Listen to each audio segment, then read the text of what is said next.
Many people in this country will tell you ANC leadership does not have the conscience. And a human being without the conscience, it's a very dangerous human being. I've worked with money the last 40 years and I've never seen white money. Yeah.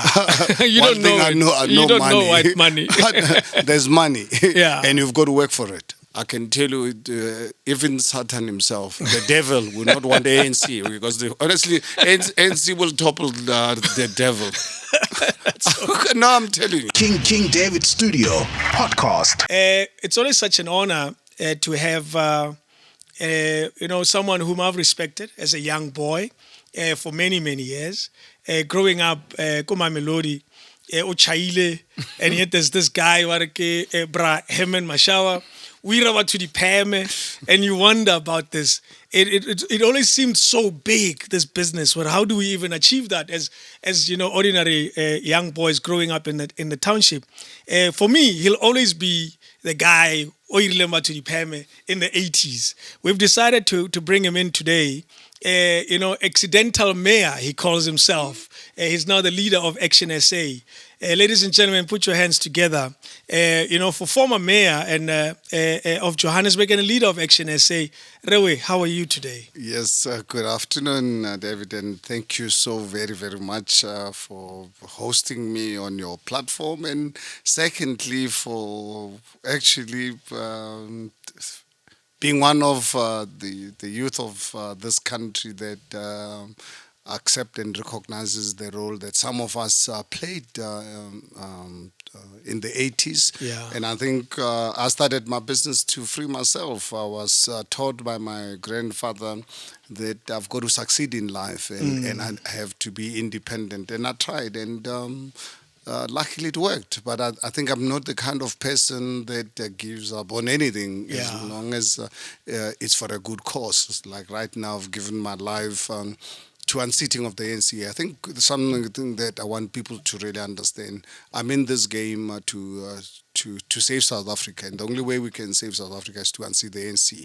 Otherwise, this country is going to collapse. It'll be a real failed state soon if we're not careful. We still have a window of opportunity. This country can be fixed, but we don't have much time left. The unseating of the ANC, one can easily interpret it as a personal.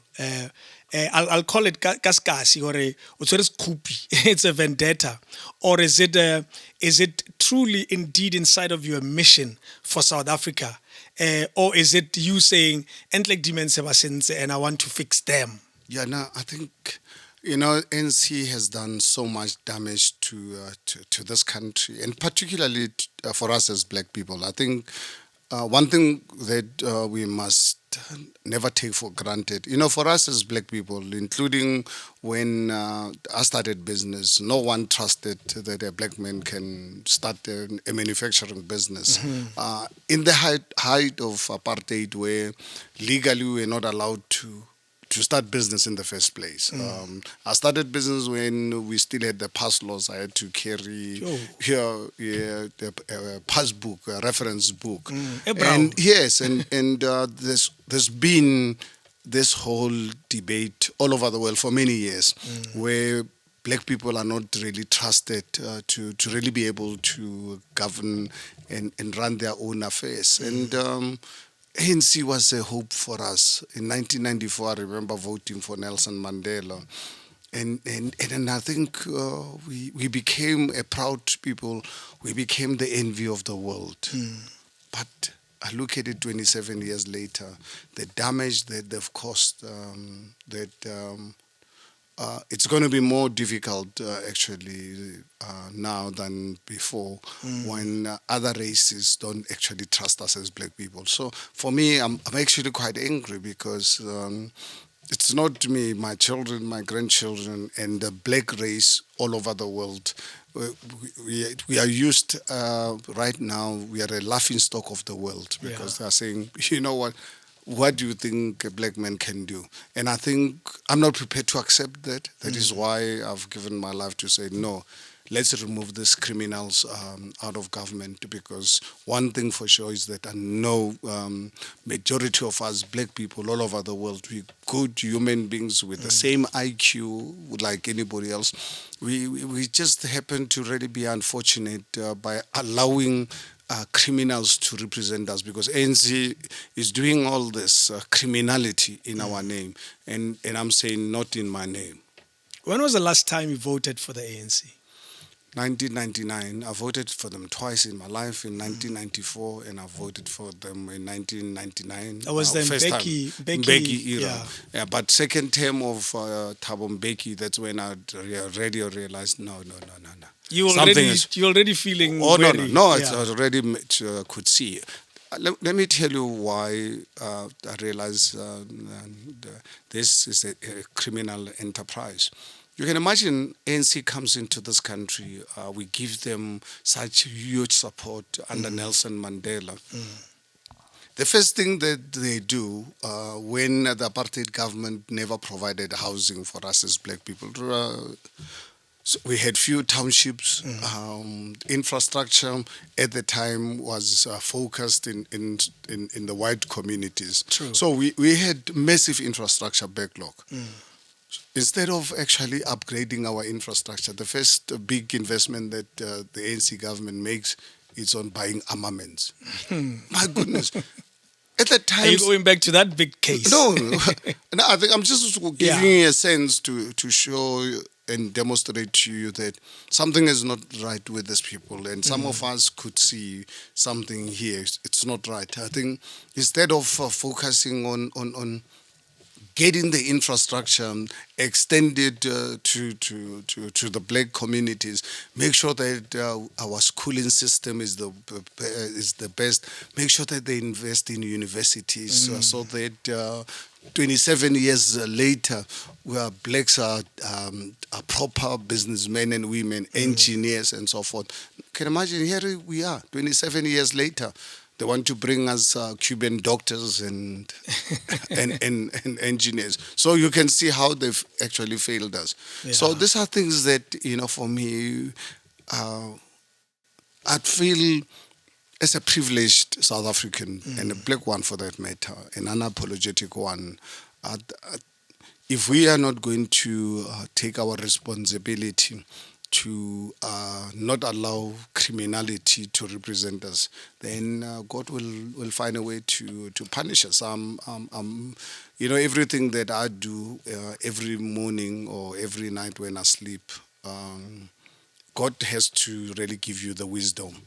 And if you're not a God-fearing person, you're not a human being, and that's one thing that I don't think there's many people in this country will tell you ANC leadership does not have the conscience, and a human being without the conscience, it's a very dangerous human being. Has ANC, in your opinion, done anything good? I find it difficult to. What is it that the ANC has done that is good? I think. They gave us Nelson Mandela. It's someone I respect, but beyond that, honestly and true, and honestly, truly believe, I find it difficult to say this is something I would say ANC has really done. We are more unequal today than we were pre-1994. We're the murder capital of the world. We're the rape capital of the world. We have the worst performing educational programs. We've got the highest sustainable unemployment rate in the world. The infrastructure that we inherited from the apartheid government is gone. Yeah. People of Mamelodi can't use trains any longer. People of Soweto. Now, what is it that I can find honestly and truly? If anybody would really think I'm fair, I'm happy to live with it. There's Yeah. certain things in life where you've got to take a position, and I've taken a position as far as I'm concerned. If I don't recognize anything good out of the ANC and people believe I'm unfair, I'm happy to live with it. Lava Kare, but they've built schools. They've all the schools in the townships that didn't exist. Oh no, the NC has destroyed schools in the townships. Are you aware 80% of public schools in townships and the villages are dysfunctional? Wow. The education that I received and to people of my age in the townships under apartheid government that hated us as black people. Right now, the schools are dysfunctional because through the tripartite alliance, through SARTU, they've destroyed schools because principals of schools are appointed by SARTU, and education of our children is not a priority to them. That's why our schools are not performing. That's why you see our families in Soweto, kids have got to leave 4 or 5 in the morning, go to the suburbs for education. Schools in the townships are closing down, you know. There's some who say they've improved access to business. They've made it easy for David Mashabela to get work in government, and I can see your face is reacting already. Oh, David, I think it's. Am I grappling for nothing? Yeah, no. In fact, these are the issues.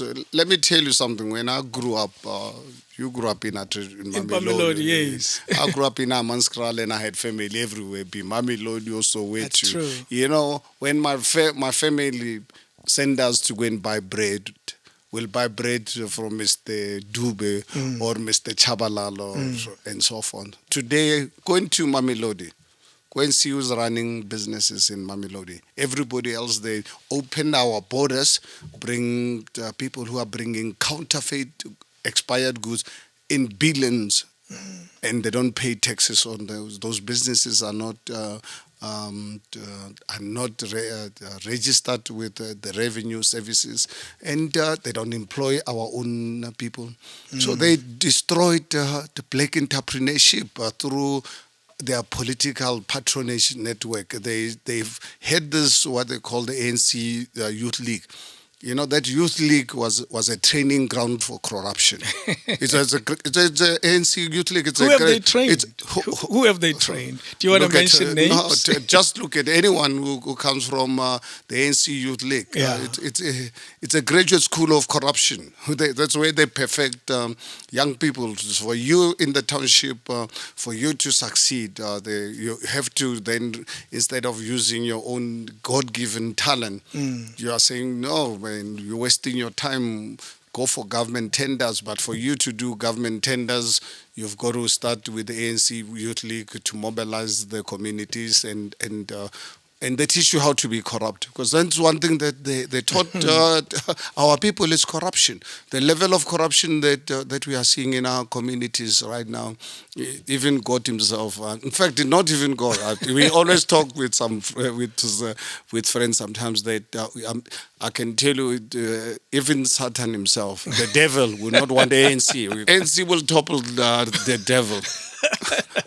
No, I'm telling you. I want to go to a point that you raised earlier. You said the people that came out of the Youth League were taught corruption by the ANC. Some may say you had a what is called a special relationship with a former president of the ANC Youth League, and that's Julius. What do you say to that? I've never had a relationship with personal relationship with Julius Malema. I only met him when I was the mayor of the city of Johannesburg for the first time, and I think I must have had 3 or 4 or 5 encounters because most of the time I was dealing with local structures in the city of Johannesburg. But from time to time, when I got stuck with something where I needed the leadership, I would really call him. And he was very supportive of my policies, because I was not prepared to allow the DA to get me to focus only in the suburbs in terms of service delivery.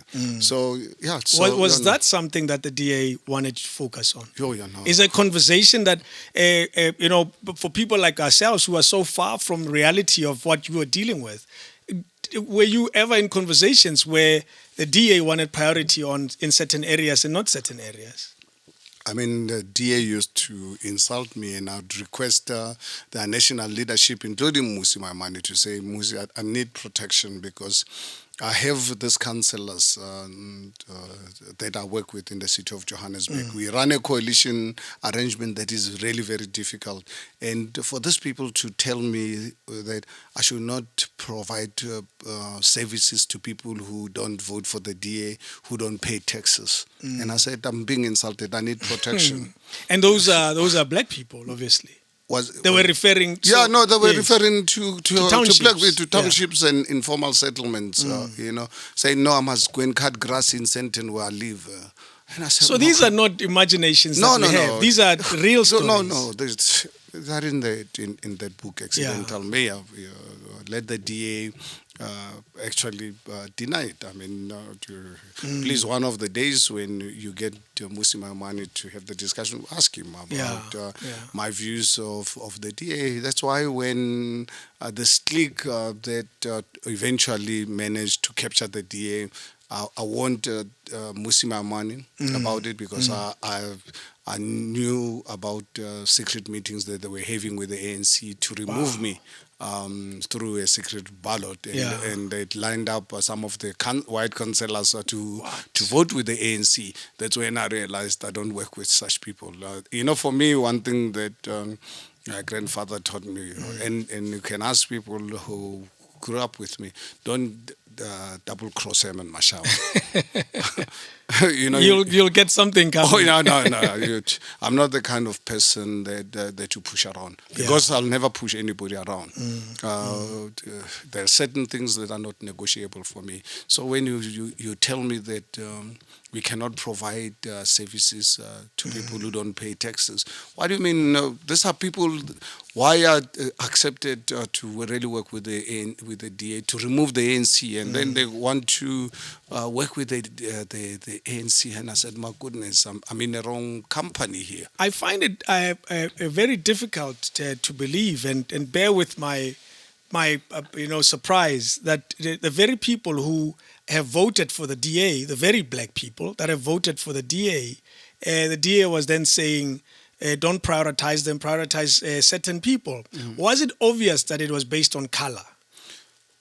Yeah, I think, I used to believe in the DA, because after losing hope in the ANC in 1999, I had to look for an alternative, look for a party that resonates with my own beliefs. And I thought from outside the DA was that party committed to social justice and a non-racial creation of a non-racial South Africa, believed in free market, because I'm a capitalist. Yes. I mean, I believe in You have a book that speaks of that. Yeah, I believe in free market. The only way you can build a nation, you can build a prosperous nation, is through allowing people to use their God-given talent. Yeah. So those are things that attracted me to the DA. And for years after DA took over the municipality of Cape Town, and years later, when people were criticizing them about providing services to the black and colored communities in the Western Cape, I thought it had to do with budget constraints. Really? Yeah. But then all of a sudden here, I've taken over Johannesburg in a coalition arrangement. There's budget. And I'm trying to focus on poor people to a large extent. Not that I'm ignoring other communities, but people in Sandton I would always go to them when the DA was complaining. I'll have a public meeting with the white communities in the various areas, and I'll share with them my limited budget and the damage that the ANC has caused. And I said, guys, we live in a society where people who are working for you don't have toilets for the last 20 years. ANC has failed. And I'll tell you, the white communities will give me a standing ovation to say, please, go and help. Yeah. And then, but then, the party says no. When cut Why do you think they were doing that as a party? What could be the reason? I think probably people coming from the National Party. You know, the National Party with the Broederbond, their focus was on the white community. You know, in fact, you can see what's happening in the Western Cape. That's why sometimes you hear some people claiming that they want to get the Western Cape as a province, as a country. I had an interview with those guys who are saying it should be a country on its own. Yeah, no, and that's a kind of nonsense that we are not going to allow. No one is going to divide this country any further. We are going to build a non-racial South Africa because, fortunately enough, majority of black and white South Africans are committed to a non-racial South Africa. So we're not going to allow some racist in the DA. We've got to expose them for who they are. Whether you're a black racist or a white racist, we've got to deal with them. Whether you're a corrupt black or white, we must expose you for who you are. You know, there's so much, listening to you, there's so much that comes out that I want to go in so many directions, but I want to pause for 1 second and go to the beginning. Allow me. Where were you born? Born 26th of August, 1959, in a small village called Garamotse. Your birthday was a few weeks ago. Yeah, on Thursday. On Thursday? I just turned 62, so I'm not a young man any longer. So I'm supposed to be right now at a SASSA queue for the 350. You still look good though. Thank you. You still look 55. Yes, no, thank you. It's because I tried as much as possible to look after myself. Actually, the other day I was walking with my wife and my daughter, and I said, you know what, guys, I'm really so grateful that here am I just about to turn 60 and I've not really had a serious health challenge. Yes. You know, the first time, time to really be in hospital, to go and do an operation. I had a ligament torn.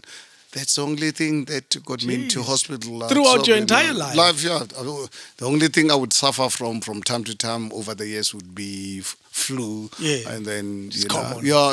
That's common. I've not really had a major health scare. So I said, I hope the day it attacks me, it mustn't be violent and brutal.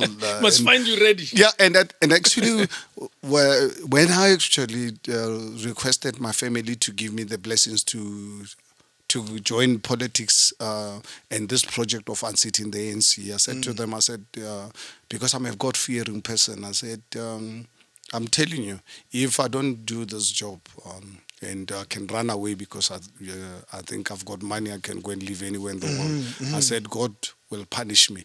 And you know, God has got ways of dealing with irresponsible people. So you can have you can think you've got all the money in the world. God will show you. And I'm really grateful. And I said, no, guys, let us as a family play the role of using our privileged position. And I think, and I'm really so grateful to the family for allowing me to, and I hope that God would spare me and keep me for a while to see my grandchildren. How many more years do you wish for?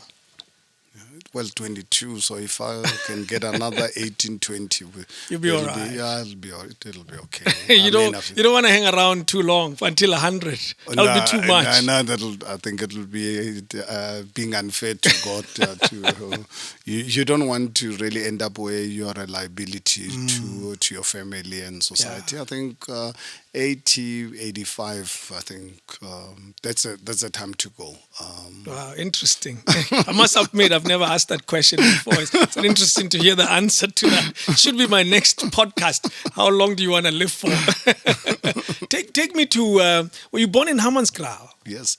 And the rages there, Koharamut, and Yes. then I lived go Leboning for some time, Yeah. and then lived Komajaning. You see why? gets Why? better Why? and better. No, it wasn't getting better actually because I lost my father at the age of 2, and my father unfortunately decided to die before building my mother's house. So now. Throughout my life until I started Black Like Me in 1985, my first house I bought was in Harankua Unit 8. Wow. Botswana government built like a suburb in Unit 8, and I bought my first house there. And the very same year, in Temba, they were building also like kind of a suburb, nice houses for a 3-bedroom. I bought my mother a house. So at least my mother, when she was 64, so the last 10 years of her life, because she died at 74, but at least she had a house. Had a house. No, so why we were moving Around. it was because we had my mother could not afford to build her own house. So we'd always live in family houses. Let's say, you have in an aunt. relatives. Yeah, you've got an aunt who has built the house but works in Johannesburg. There's no one taking care of that's it. why. And we will live here, but a few years It's later, not your home. Yeah, no. Then that person comes back, and then you move somewhere else. Ended up actually. Moving back to Majaning, my mother comes from Majaning. Going to live in my aunt's place in the late 70s, late 70s. And and then lived Gotemba, and then started my business career at the age of 22, but decided, you know what? The only way I'm going to succeed in life is to stabilize my life. 22, and got married, bought a car, resigned, and became... I want to go to the type of child that Herman Mashaba was. What type of child were you? My mom would describe me as very, very naughty.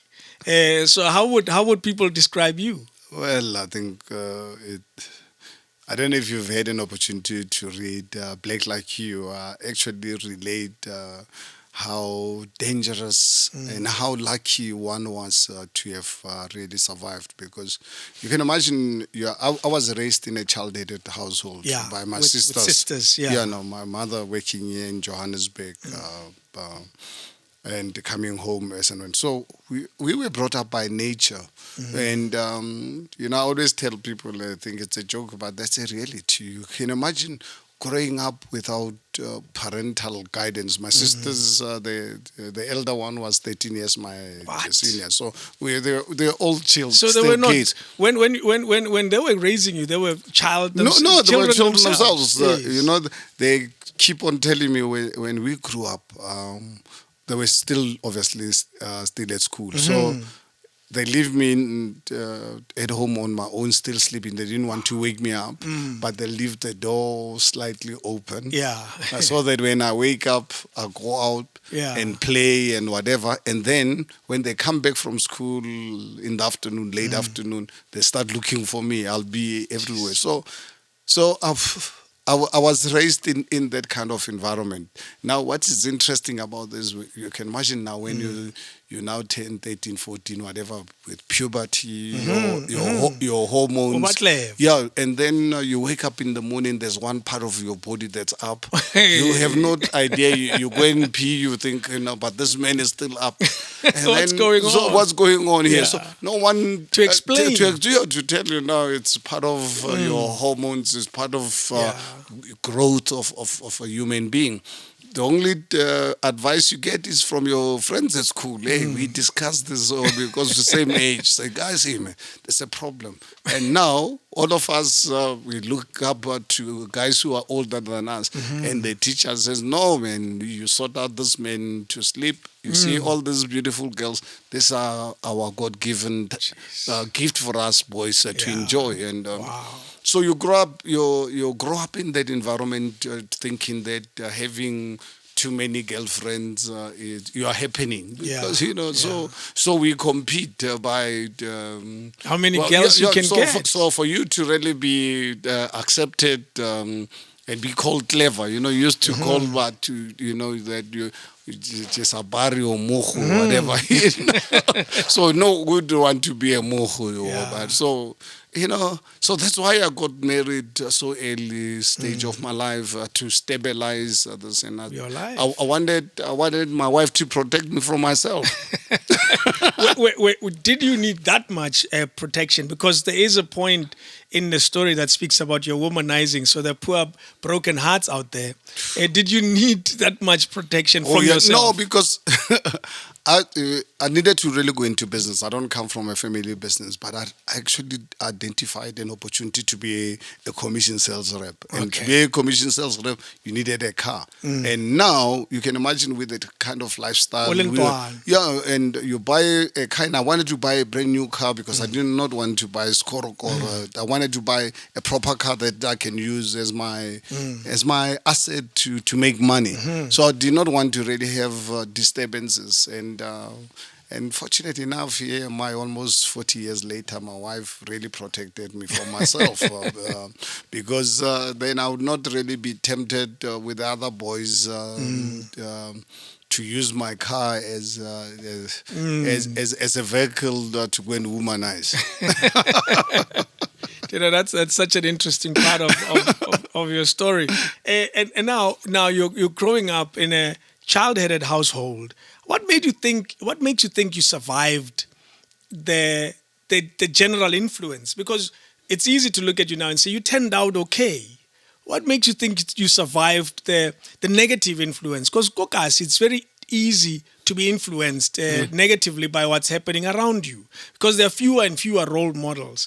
What makes you think you survived all of that? I think I was really very fortunate. My grandfather, for some reason, I don't know what happened for the old man to have been home on the 26th of August 1915 when I got when you were born. Delivered. Yes. They happened to have been home. So I grew up knowing very well that I mean everything to this old man. And he named you, didn't he? He called me High Man. High Man, yes. He named you High Man. And this name used to really be too much for me. And he was a security guard at Garankuwa. He used to work for the Garankuwa municipality as a security guard. As Machingelan. Yes. So he used to come home every month by bicycle, all the way from Garankuwa to Hamitown, to Hammanskraal. That's not a short trip. And as soon as he gets home in the village, everyone will know that he's in town and he's looking for Hyman. Wow. And I'll be there. He'll bring us this extra strong sweets and with the other cousins and whatever they must queue up. I'm the one dishing out the sweets. No, listen, for that day you were the man. And he used to make sure that when he's home, but especially on an extended period during December holidays. Yeah. I was everything to him. Jeez. And for him, my success was not negotiable. It gave me a lot of wisdom to say, one thing, please avoid following up on what other people actually say to you. What you do, listen to people, but ultimately judge them about what they do, not what they say. Because he says there are people out there that will say one thing and they're going to do something different. I said, please guard against such people. When you make a decision, you must make a decision because you must take the full responsibility for it. Don't come out with the nonsense that you did this because of the peer pressure. That's a kind of nonsense that you must guard against throughout your life. Take responsibility. Was he around your life long? Yeah, no, fortunate enough, my grandfather died in 1977. Okay. I was in, You're already a yeah, I big was, boy. yeah, no, but what's interesting, 1977, I was in Form 4. I used to, I had lots of respect for him, but sometimes as I was growing up, this high man and the pressure he was putting on me to succeed. You know, I used to sometimes say, no, man, my old man, it's really unfair. It's too much. Oh, you know, what he's asking of me, it's more than really not fair. He was putting too much. I thought he was putting too much pressure on me. Yeah. And what's interesting is that many years later, after his passing, every day as I grow up, that's why I always tell people about him. Every time I get an opportunity to talk to people, I think I use my grandfather. What was his name? What's his name? Post Mashaba. Okay. And who named Hyman? Well, and Herman was not my official name. That's why, but that's what he called you. Yeah, and then everybody in the community called me Hyman. So if you go to Karamudzi now, people call me Herman Hyman. Mashaba. Yeah, I changed it. I changed the name later. I think I was 15, 16. You know, when Kaizer Chiefs started, they had a Namibian guy called Herman Blaski. So, and I used to play football. I don't even remember that. Yes. Yeah, when Kaizer Chiefs started, they had a guy called Herman Blaski. So when we were playing football as youth, we used to like, they used to call me Pele. You know, my son the other day. I sent him to a friend of mine who's a legal person. My son is studying law, so I sent him to this guy. You are surprised because I used to tell him how I used to play football and be called Pele. Yes. He said, "No, Dad, you're talking nonsense. You playing football." Now he was surprised. He goes to this guy and he says, "Hey, where's Pele?" Now he gets it from someone that he's never met before. Because that person takes you back to because we used to be at school together, play football, and I used to be called Pele. Were you any good? I don't know by our standards. You should know if you're good. No, I loved it. Oh no, definitely I was not home. I was a reasonably good player. Yeah. And in fact, even be a goalkeeper. Okay. So you were quite sharp. Ain't pass a ball. You know what to do. No. Exactly what or you can put me in Gramody polling as a goalkeeper. Yeah. You still have the moves. That's interesting. But obviously, I think football is a very, energy demanding sport. Extremely. So at my age, as much as I exercise a lot, but not the kind of energy that's required to be in that field. The absence of a father, for a lot of people, I know I was raised with no dad, so I have no reference of what fathers do. In fact, let me tell you something. There's something I always tell people. Calling someone dead for me is foreign. Because I've never said that to anyone. It is totally. We have the same exact thing. It is completely foreign. I've never called someone dead in my life, so it is something really foreign to me. And I always tell my kids, I'm so envious of you guys that they call you dead. Yeah, dead. I never had that privilege in my life. Do I regret it? Look, it's what it was, and accept the life. Do you look at it sometimes and wish you had that experience, or your granddad did enough job for you to say, "Nah, Nikile sharp"? Oh no, I think I was sharp. With my grandfather played. I think my grandfather probably played a much bigger role than. I don't know if whether my father would have played that role. So I think I never missed a father figure in my life. So I never really had that feeling that I don't have a father. As much as I knew he wasn't not around, but I knew I've got this old man who I was everything to him. Yeah. You know, I'm sure if I died before him, would have broken. Wow. You know, that's how far this old man actually loved you. Loved me. You know, that's amazing. Your sisters, mention your sisters for us. The people who essentially brought you up. Who are these sisters of yours? Well, Esther was the elder one, because what happened is my mother's my brother. When I grew up, when I woke up into this world, I had no father. There was no brother also in the house, because my brother by that time, I believe after standard 6, he ran away from home to go and work in Joburg and so forth. Yeah. And what is actually quite sad about my brother is that I believe when he passed standard 6, he was the best pupil in that district. Wow. And my father was still alive at the time. Yeah. And they wanted him to proceed to high school and whatever, and decided to run away from home. So he would have gone far, basically. Oh yeah, no, because he was a brilliant person for him to have been the best student in that district. Not at the school, the entire district.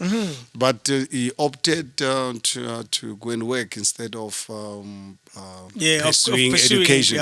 And for me, my grandfather really made it clear to me that if I'm serious about personal independence, school has got to really be a priority in my life, and it was a priority until the apartheid government made it impossible for me second year of my studies. But I never gave up on reading. I'm an avid reader, even when.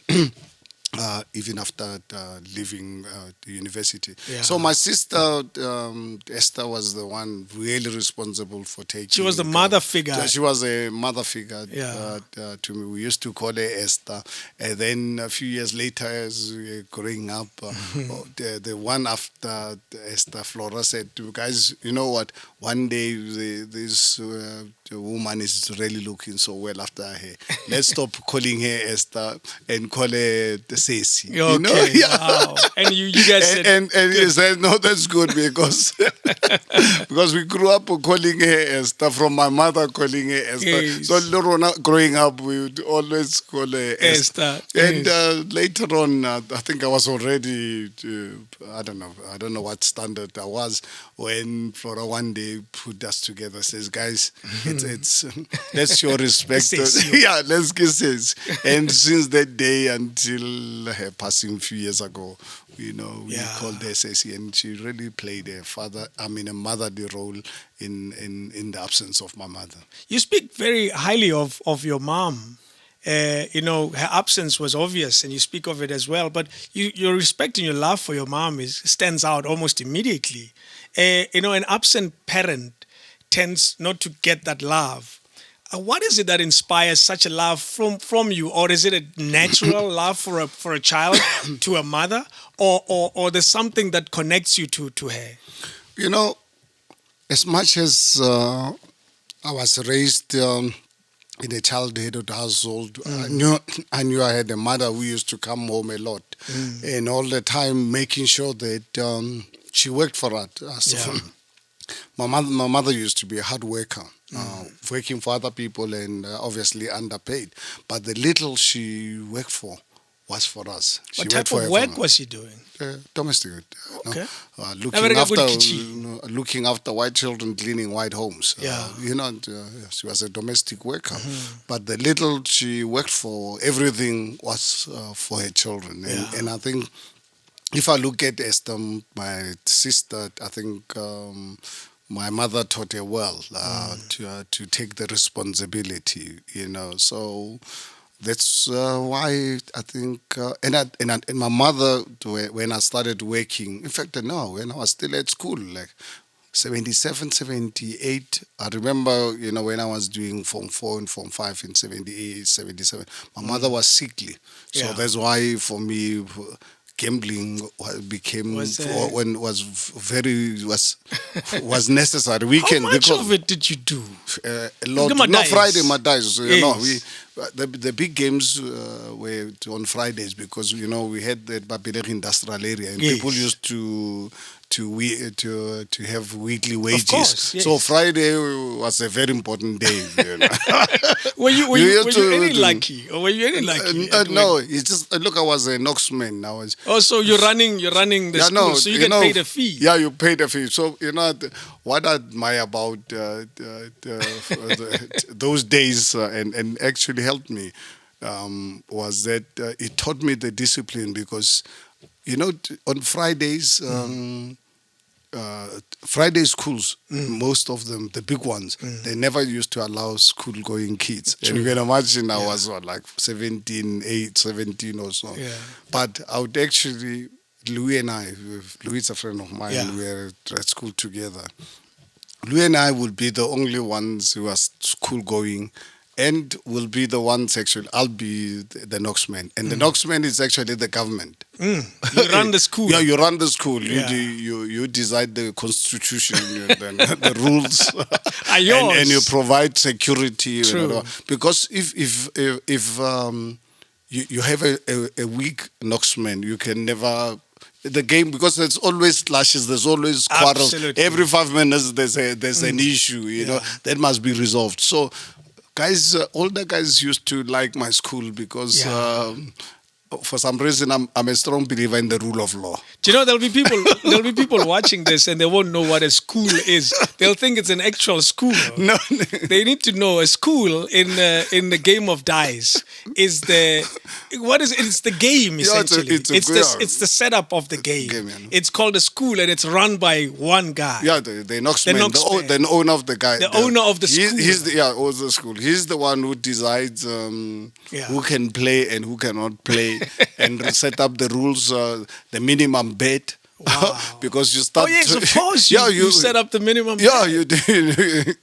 And then from time to time when you're playing, the guys used to double up because you play. Obviously, everyone gets given an opportunity. Go from this point to this point. Yeah, but from time to time, you must allow other guys who can. You say gadi crosser. Yeah. What do you cross? So, and obviously, guys who are crossing. That's good because what happens is guys as an Oxman you get paid after the guy wins three rounds in a row. Yes. That's when you get paid. That's when you get paid. Yeah. But when you cross, you only have to lose. So you have to win 2 games. Yeah. So guys who are crossing are good they're good for me. Of course, yes. But then you've got to make sure that. You give others an opportunity. So that's why, you need to make sure that there's a rule of law and there's a government that works. Of course. Spoken like a true politician. But it was an illegal game. Everybody knew that. Whenever you had cops coming through, you would run. Oh, it will be our games would always be right in the middle of jungle. I mean, in winter in particular was more dangerous because you've got to have the fire. Of course. All the time, and people are drinking or smoking dacha. Yeah. And I tell you, every second guy has got an okapi. Yeah, of course. Oh no! Yes, there's a knife every time. No, yes. so that's why you. It's dangerous space. Yeah, though, no, but the thing is, if you're someone who believes in the rule of law, you can keep order and. Guys who are troublemakers, I ban them from my games. So clearly your school was quite popular. Yeah, well, because the guys knew that you've got someone who's a disciplinarian who would really ensure that you minimize the conflict. The corruption. The corruption. Anyway, what did you do with the money? Because running a school can be very profitable. Like most casinos, they're very profitable for the guy for the Knoxman, because you make consistent money. Well, yeah. Well, obviously, I think my mother couldn't afford Yeah. to take me to school. I mean, buy clothes, and we, as boys those Jeez. days, we needed to Yeah. buy London Folks and All Star, Yes, whatever. look And like then everybody else. Yeah, and you needed to have carry for school. school, So yeah. so that's what really helped me to ensure that I can maintain myself, because my sisters were working at Babelegi and in 3 rands a week. So so they'll really provide for the food, but to provide You probably made for more money than anything- some of them on some weekends. Yeah, well, some weekends, but some weekends you end up not making any money at all, all. and having to spend the whole week drinking water when you got I was at Ratsepo High School, and it hurts me and pains me when I look at people of Temba and Amaskral. 16 years into democracy, they've not had clean water. Every time I visit my family, the last 16 years, I've got to take drinking water. And to think that for years I lived Amongst to those. just and had to drink water the whole day because Has the water of Hammanskraal ever been clean? yeah, absolutely. I grew up With clean water. With clean water. Yeah. So there was a Absolutely. time that there was water in Hammanskraal, because you could only spot a person from Hammanskraal with their teeth because of the water that they drink. So there was a time when the water was clean. Absolutely. During Mangope Buputatswana's time. Yeah. We used to. That's what I'm saying is I'm living it. You see my age. Yeah, you've been I through was that. I was at the Ratsepo High School from Form 1 in 1974 until I've completed my matric in 1978. And I lived in Temba, bought my mother a house there, unit. So it's home, you know it well. So, and all of a sudden, the new South Africa, because I don't know whether ANC forgot or they didn't know that infrastructure has to be upgraded. Yeah. I don't know whether they forgot or they didn't know. So what they did focused on changing names of anything they touched, names of schools, streets. I don't know if what they're thinking of that you think you can change the name of a hospital or the infrastructure will improve. I like your jokes. You make very No, it's not jokes. It's the way you say them. No, honestly, I don't know whether they forgot or they didn't know. They were too busy. No. They But were why did they have time to change? You voted for ANC. Take Garangua Hospital. I mean that hospital used to function. I don't know how many times they changed the name. What is it called now? What is it I called? don't know. The one right next to Medunsa. The Medunsa. Yes. Medunsa. How many times they've changed? Oh, yeah. I mean, at one stage, I don't know if they still called Unisa. Not Unisa. Medunsa. Medunsa. I lived in Garangua for years. Yeah. From 1985 when I started Black Like Me. Yeah. That university used to produce great black doctors. That's true. I know a few One of them. time I passed there, I say it's called the University of Limpopo. My God, what the hell are these people mad or something? and then you look at no infrastructure maintenance. Yeah. It's just the name. But change. Yeah. Eish, wena monna, o tlhaba batho. I didn't call you o tlhaba batho, o ba tlhaba mo pelong. No, but no. You have to tell the truth. But it's the truth. Yeah. Unless someone can. I mean, how do you call Medunsa? You call it University of Limpopo. Oh, my goodness. Oh, man. And that university, I'm telling you, used to produce some of the best doctors. I have a few friends who studied at that university. Interesting, my first ever girlfriend went to university in Limpopo, in the University of Limpopo, as you call it, at Medunsa. So I know all about And it. the thing is, it's not just really a question of changing the name. Go and look at that institution today. I was last there many years ago. 20 odd years ago. The last time I went to Garangua Hospital, my sister-in-law was there. It hits you in the heart. You look at, my goodness, you don't know who is a nurse, who's a doctor. Yo. Oh. That's a Oh mess. no! People have got no blankets, no. people, otherwise, if you don't take clothing, the pajamas and blankets for your family, I'm afraid you've Yeah. got challenges. And now you say to yourself, oh my goodness, Oh, these yeah, are yeah. people who are investing in Interesting. in- I was just told what it's called now. Here it is. Let's look at it. Dr. What is it? George Mukhari Academic Hospital. I don't know how many times they've changed it. I want to spend a few more minutes on your academia. You now, how far in school did you go? You said second year of... Yeah, second year. of- I went to passed my matric in 1978. Yeah. I was then admitted at University of the North, Teflo. Teflo, yes. Kusovenga. Yes, Kosovenga. Yeah. You know. I went there in 1979 and 1918, second year of my studies. One morning, the university surrounded by the army, and we were given 6 hours to leave. It says by 12 o'clock, you guys must be out of here. What was the because reason? For 2 weeks we were not attending classes because some of our students, colleagues, were arrested, and we were asking for the university's intervention for them to be released. And instead of listening to us, decided to close the university Jeez. with the army. And you know what? That's why I've got so much respect for God, for always guiding and giving me the wisdom. Because when they called us back, I decided I'm not going back. I wanted to leave the country, go for military training, and come. I was angry at the time. Jeez. You know. So you to follow the MK? Yeah, essentially? no, that's Yes. right.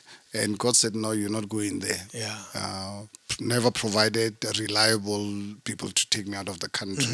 And I look at it in reflection. And you were many years determined, later. eh? Yeah, no, and I look at it in reflection now that God said, no, you're not going. I'm not going to expose you to those corrupt people. Because you can imagine if I had left, I would have either been killed there, because a lot of our youngsters who left were killed, never came back, or I would probably be a corrupt minister. Do you think, and I want to pick up from that, do you think corruption is within you, or you're taught to be corrupt? And you've answered part of this question earlier. And I asked this because I'm sure there's some cadres within the movement that are honorable. Not all of them are as corrupt as you describe them. So your personality, who you are, would have determined whether you end up being corrupt or not. Yeah, well, I think I don't really believe that majority of the people who join the ANC to be corrupt. But they've unfortunately perfected corruption. Probably they landed from this corrupt dictators in the countries they were being trained. I don't know. I thought, after our independence and looking at this country's failures, I thought our guys would come back and actually have learned from this. In 27 years down the line, we are the most corrupt government in Africa today. And the reason why we're so corrupt because we inherited a well-functioning system, a very rich nation. We were, as you are aware, we were the strongest economy in Africa by far, by miles. Yeah. So the comrades, when they saw this money, and they thought,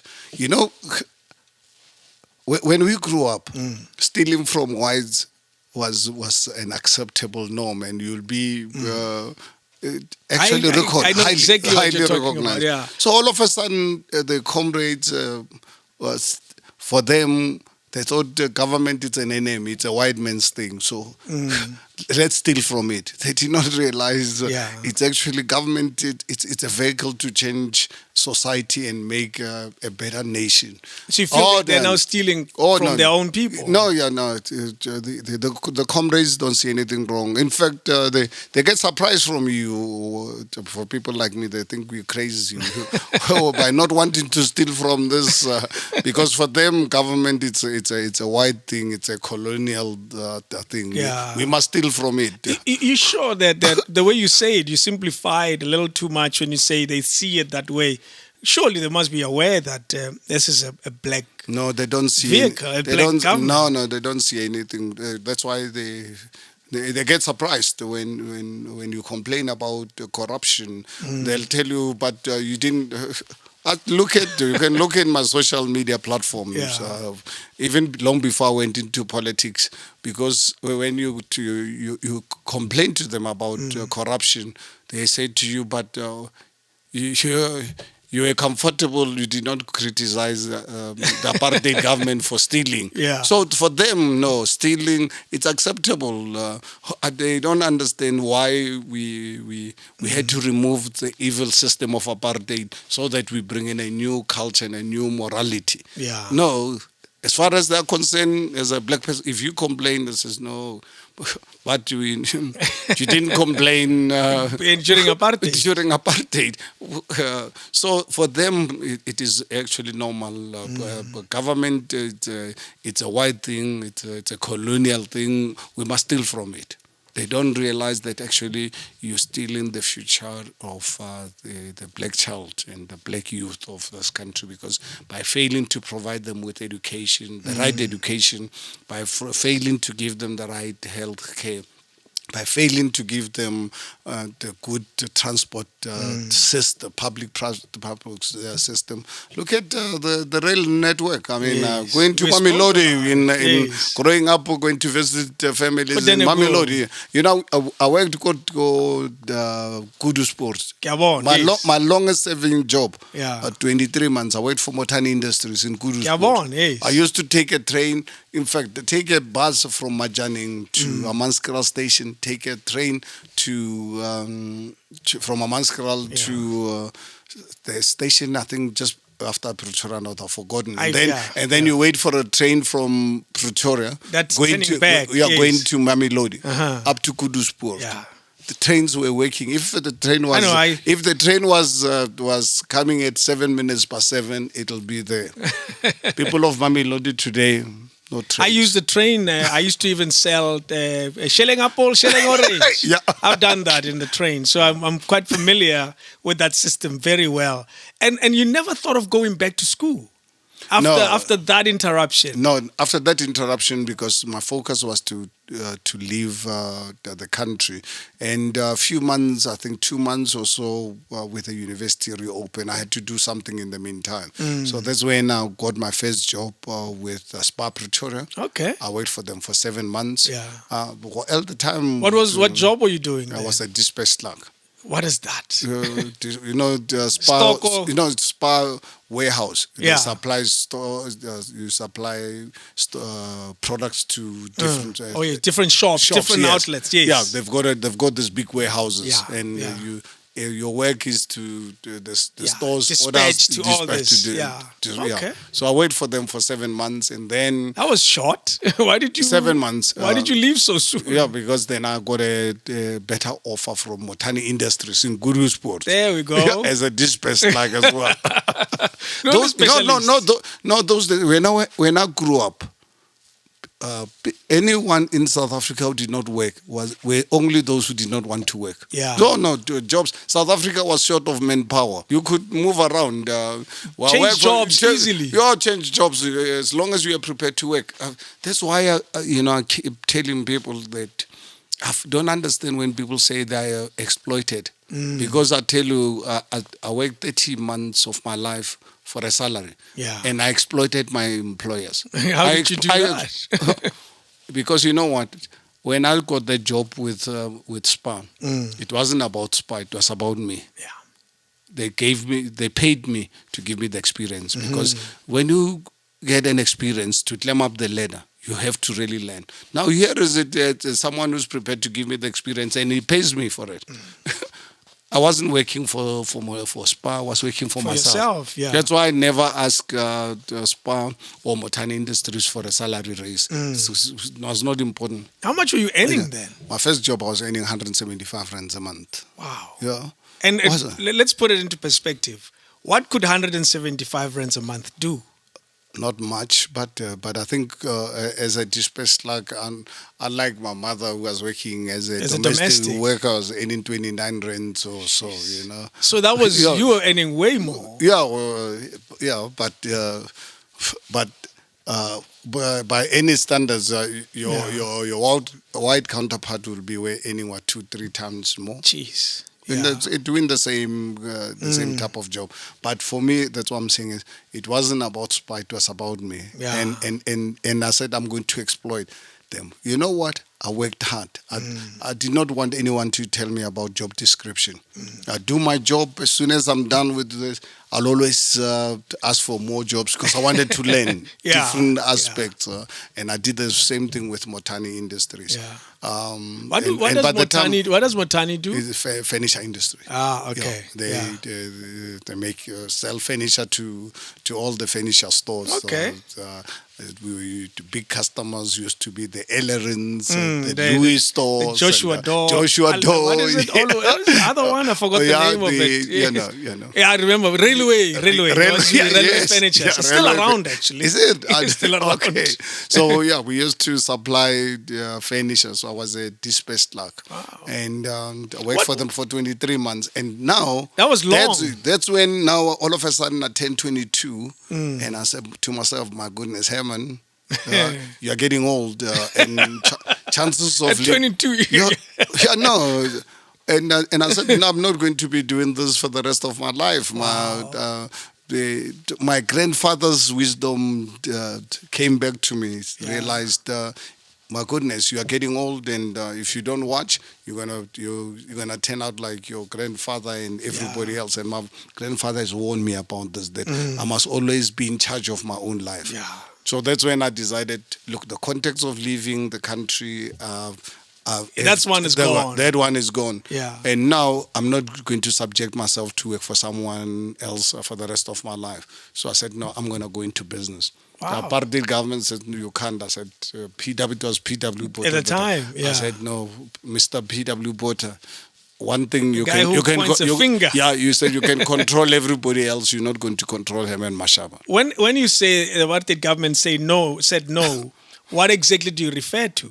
Because as a black man, you are not allowed to go into business. Yeah. You had to carry a reference book, which is signed by your white employer, so that you are working for Motani Industries in Kudusport, and you must always be within the vicinity of the company. Yeah, of the company. Otherwise, if you don't work, they used to arrest us for being, if you don't have your reference book, or you have your reference book but you happen to be somewhere where you're not supposed to be, then you'll be arrested. You know, they used to arrest people for loferskap.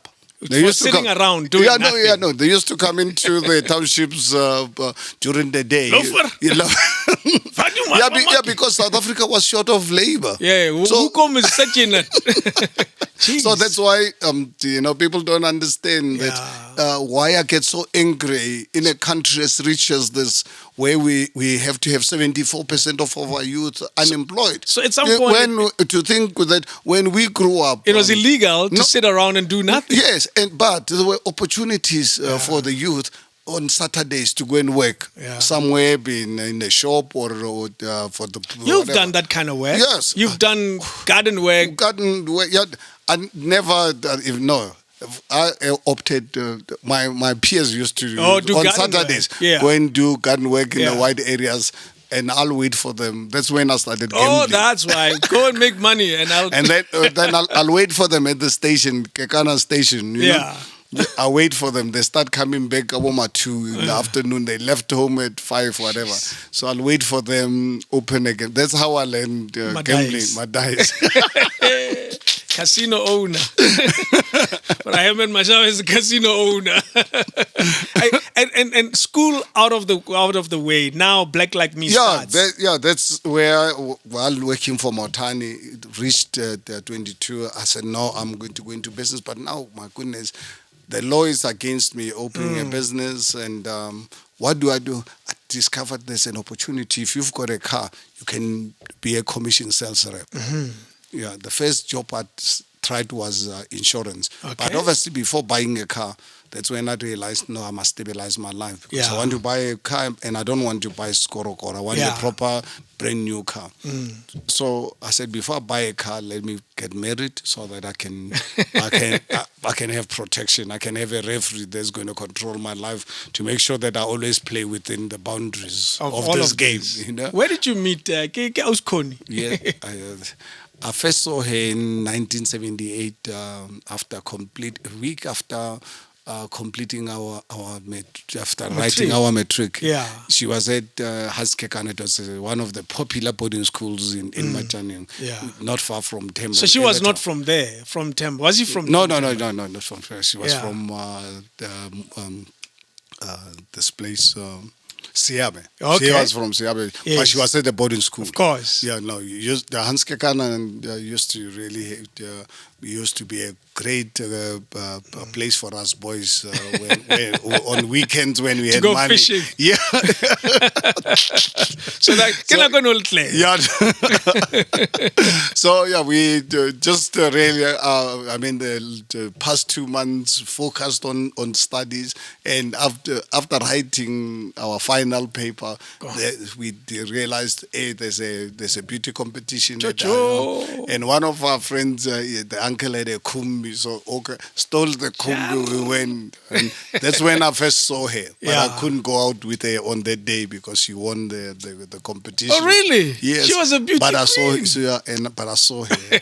And the following year, now I'm at Tevlop. Yeah. During the Easters, I'm at home. Yeah. A cousin of mine, Shady, talking to her, says, Shady, you know what, at Hanske Kana, I said, no, man. There's this particular girl who won the competition. Last year. Yeah, and Shady says, no, she's in my class. I said, hey, obviously everything Play else hookup, help me out. Yeah, no, so everything else is history. Of course it is, eh? Of course Yeah, it so is. I've known her for over 43 years now. That's amazing. amazing. And next March, 3rd of March, we'll be married for 40 years. Jeez, congratulations. No, You've thank done you. really, It's been really nice. well. It's been an exciting, fulfilling life, and that's why Connie and I believe in paying back to society, because it has given you so much. Yeah, no, it's more than very few people in the world to be given opportunities like what Connie and I were supposed to give us an opportunity in the dark days of this country's history to travel the world or play a role in society. Our business, as much as we capitalist, I think we played a big role with the little money that we could not afford, would always help other people. So I think we've always been socially conscious human beings. Let's go back to the challenges of starting Black Like Me. Actually, you said you had a car. Now you had to have a car. You got married first. Your life is slightly stable. Now what do you do? Which company do you join? Yeah, 2 months later, I bought a car, then tried insurance. 2 months later, realized no, insurance not for me. Then I started selling glasses, linen. Okay, I know those type of businesses. Yes. There was a company selling fire detection system. And then 1983, came across a gold mine here in Johannesburg. Okay.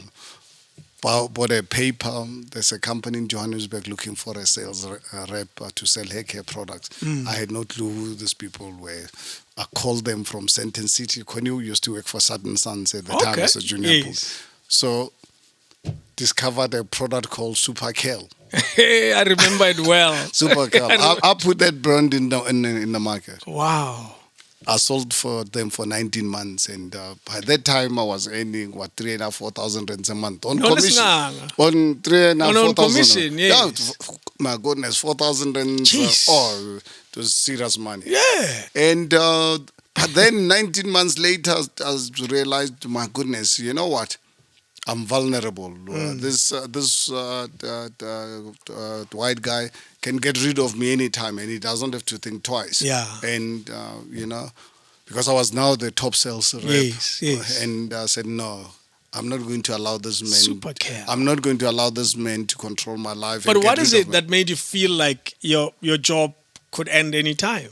Well, Because you were clearly yeah. needed by this company. No, well, I see what is really happening around. I don't want to feel vulnerable. Yeah. Because you're working for someone, but this guy can get rid of you anytime he wants to. And then I said, what happens? No, I said, I'm not the kind of guy that is going to be pushed around. I'm always, my grandfather taught me to be proactive in life. And I must do things at my own terms. That's true. So I then said to Joseph, one of the guys I had brought in, Joseph and I was the top sales rep, and Joseph was the second. And Joseph, I had brought him into the business. So I said, Joseph, we've got to find a way, man. Black women wants to be pimped out there. Because now you knew this. Yeah, no. Because and I stopped everything, and I was selling products all over, putting Superkel in the market. And I said to Joseph, we're vulnerable. This guy's gonna get rid of us. Let us be proactive. Let's find a way to make those products ourselves. Yeah. But he says, where do we get the expertise from? Here's this white guy, Johan Krill, who was working as a production manager. Yeah. So I said to Joseph, we've got nothing to lose. Let's approach this white guy. We approached Johan. We said, Johan, Joseph and I, we can sell this stuff. And black women wants to be pimped out there. We said, we've not seen anything. This industry is going to grow. You can make the stuff for someone. And at the time, you can imagine Johan, as a white person, production manager was earning 1,006. We were earning more than him. Double. Yeah.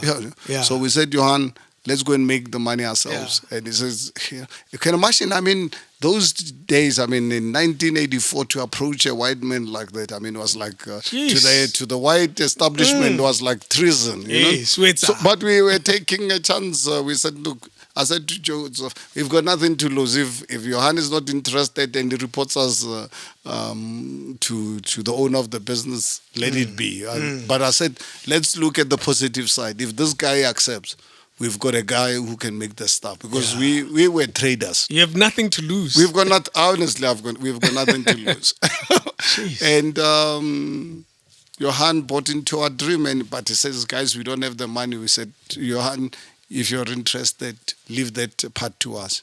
Jeez. Then where did you get the money? Yeah, we then said, where do we get the money from? We identified one prominent businessman in Mabopane, Walter Dube, very popular. His wife was our client. He had a salon. Oh, Dube. Yeah, soft and free, the super care. Yeah, so Walter had a shopping center and a garage, and his wife had a salon in the shopping center. So we then asked the wife, he says, Mrs. Dube, you know what?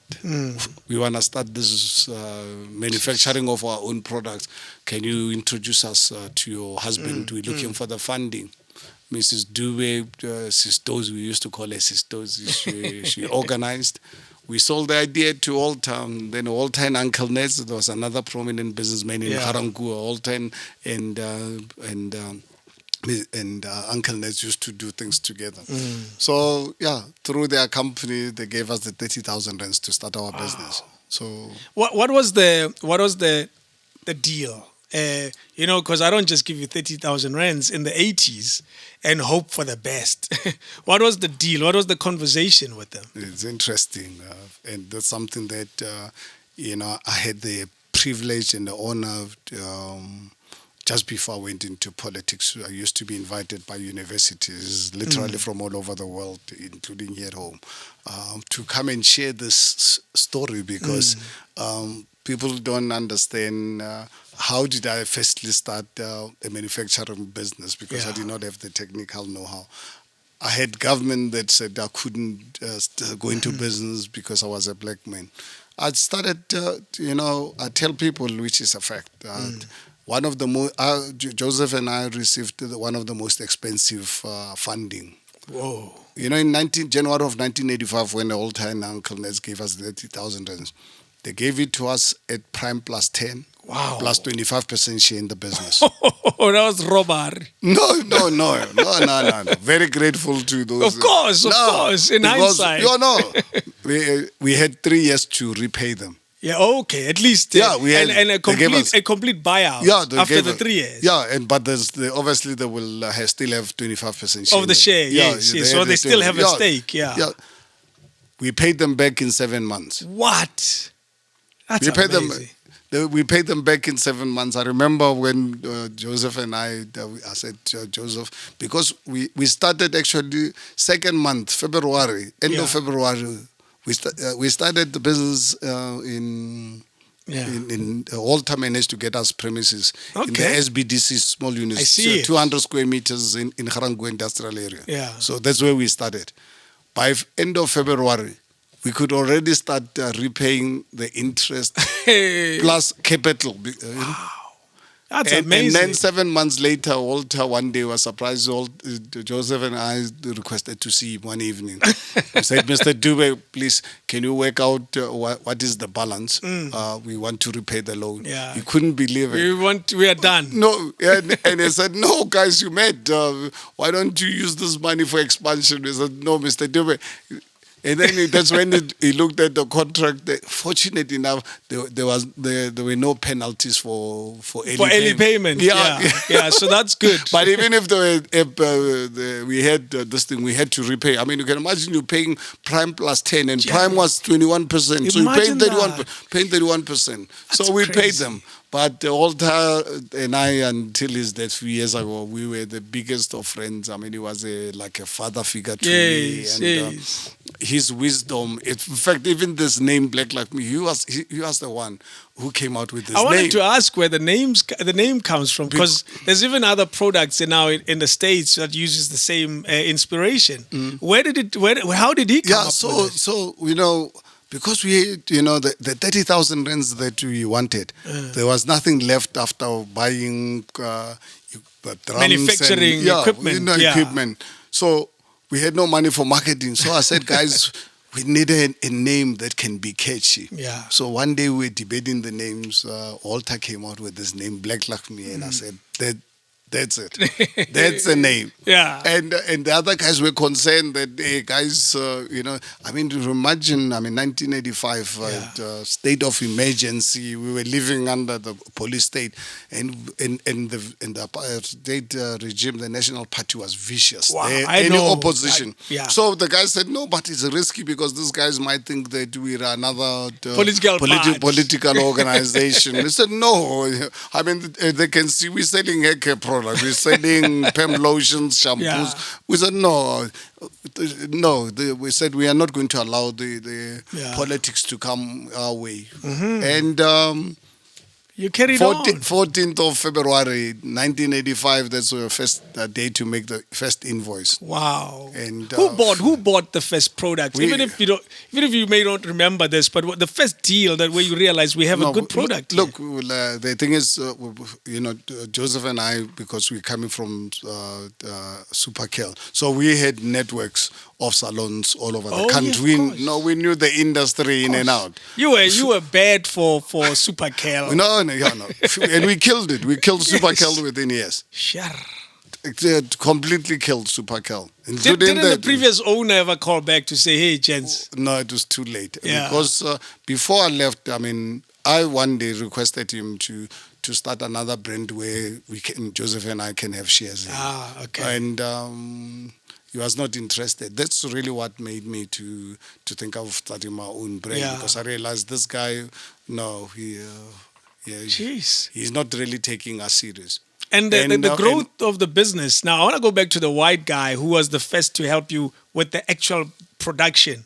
Did he stay around with you long? Yeah, he stayed. I think Johan only sold in 1993. Jeez, that's long. He stayed. And by then, I had black guys who could Produce this product, Yes. In fact, I think when Johan left, by that time, I had the guys with the necessary experience, including actually the head of our R&D was a doctor in the chemical engineering. Because by the time the new South Africa came, I had a 6,000 square meter state-of-the-art factory, and I did not owe anyone a cent. right in Mambopane. I was supplying products all over Southern Africa. We were listed in Clicks and everywhere. Pick and Pay. We know that brand very well. You know. And but we started small. Yeah. Joseph and I worked damn hard. Well, so you were equal partners with Joseph. Yeah, Joseph. So we had 25% share each. Yeah. So to Walter we gave 25% to Walter. Johan had 25%. Joseph and I. So we had 25% share each. What makes you think the one white man in this black production believed in? Because he clearly gave up everything to follow an unusual path and he made going a lot of with money. Yes, but at the time, that is what I don't understand when people talk about white monopoly capital. I've worked with money the last 40 years, and I've never seen white money. Yeah, One thing I know white money. There's money, yeah, and you've got to work for it. Yeah. Don't expect people to really give you things for nothing. It doesn't. Yeah, there's no free lunch in this world. Yeah, you've got to really work for it. What you obviously need a government that can create a fair environment for everyone to play. That's all you need. But giving people things for free, that's when you kill your nation. Yeah. And that's the reason why we're sitting with 74% youth unemployment. 12 million of our own people who are working. We 10, 12, 14-year-old young girls into pensioners.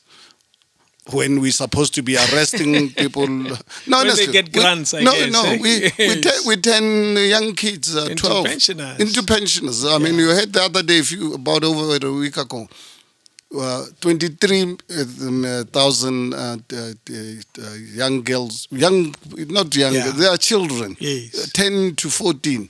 Oh, the pregnancy rate, it's very high in high school, yeah. You know, I mean, you look at this government, we should actually be arresting the people who impregnated this kid, because it's statutory rape. It's statutory rape. Yeah. No, this government they says no, they'll give them 150 rands a month, and the more kids you have, the more money they give you. Yeah. When you've got HIV and AIDS, they give you even more. I mean, this total madness. I don't understand. These people are evil. Let's pause for 1 second and say we live in a country where there are very, very rich people and very, very poor people. And to try to help, you give Jabu or Mandla or David, who has nothing. He will sleep hungry. And you're saying to him, here's a bit of something. Here's 350. Go and buy yourself a pill chart and have a decent day for the next however many weeks and days. What is wrong with that? No, a lot wrong. It's evil. It's an evil system. You close down factories in Garangua, where I started Black Like Me. It used to be a thriving industrial area. People of Garangua used to walk to go to work, had a dignity of work. Because working is not just really earning money, it's also the dignity. Yeah. People of Amanskral, Babelegi industrial area used to employ millions of our people. Yeah. You know, I was brought up. Does it still function? No. Well, Ikangala in Broncos Spray. Exactly. Yes. You know, their factories, Kosatu and the ANC government went down to close one factory after the other, saying to our people, "Don't worry, we will provide for you. We'll give you 350 a month." But what is said about it? While they're giving our people 350 rands a month, they're saying no, their own MPs who sleep in parliament can't survive on 1 million rands a year. I mean, the president just said it a few months ago, that it's too little. It's too little, the MPs. Why is it that a narrative like that will carry on, where those that have will want so much, and using that very example that you're making without acknowledging that there are some that are desperate for basic food? Why do you think, and I'm asking you a tricky question because you're not part of that, why is it that we are not able to empower others, instead we look after ourselves first? Is it an African problem, a black people problem, or No. is it just human beings being greedy? No, no, it's a communist philosophy. You know, when the Russian Communist Party took over, Lenin and Stalin and the group, when they took over, brought in communism in Russia in 1918, followed by the communist in after the Second World War in China. That's when they brought in poverty. To go to Cuba with Fidel Castro in 1959, that's when they brought in poverty. Yeah. And obviously, leaders of communist parties, they live large. They're very rich. Oh no, they live large. Yeah. You know, for me, when I go into a restaurant to buy a bottle of wine, I look at the price. I don't just, go to a restaurant with Blade Nzimande, the leader of the Communist Party. He drinks the most expensive. Poor Blade. No. No, I say poor Blade because he's singled out of so many. No, he's the leader of the communist movement, party. There's someone who claims to be the vanguard of the poor and the marginalized. In South Africa. He lives large. Yeah. He lives large. I can't compete. A capitalist like myself, honestly, when it comes to the taste of wine or whiskey, no. No, I can't compete with him because I can't afford what Blake with the whiskey that he drinks. I can't afford it. I feel I feel like not the Blade of all people is. No, I mean he's a leader of the Communist That's true. Party. He's leader of the poor. Yeah, he's the leader of the poor, but Yeah. I can tell you, I can't compete with him. That's why when he took over as the minister, we immediately wanted two most expensive cars. Wow. Yeah. Two most expensive. But what is it with that? What is it wrong with us? Yeah, because the thing is, the communist, their survival is dependent on poor people being poor and uneducated, because then you can control them. Yeah. So if they manage to gain independence financially and economically, they are no longer in your control. Yeah, no, and I don't understand the rationale, because I want to live in a society where there are clever blacks. I mean, look at the ANC declared under Jacob Zuma. They don't like clever blacks. I mean, how bizarre can you get? How mad can you get? I mean that a political party or government needs to have clever people. No, ANC says no. They don't want clever people. Clever blacks, no, these clever blacks, they ask too much. So they want ignorant, poor people. That's why the World Bank just did a study. We are more unequal in this country than we were pre-1994. And you're saying that is a design, a deliberate design. Deliberate. That's why Blade and Njimu Tshekga, the ANC loves them. They keep keeping them in the position of education. Look at how spectacularly NG and Blade are failing. But ANC loves them because they're doing a good job keeping our people ignorant. Let me also give you another example. Yeah. Look at the last the ministers of trade and industry, communists. They know the communists will destroy industry so that people don't work. We know this as clever blacks, but we seem not to be doing much about it. What can we possibly do? Yeah, well, what they did is the few the blacks, what they do is they corrupt them.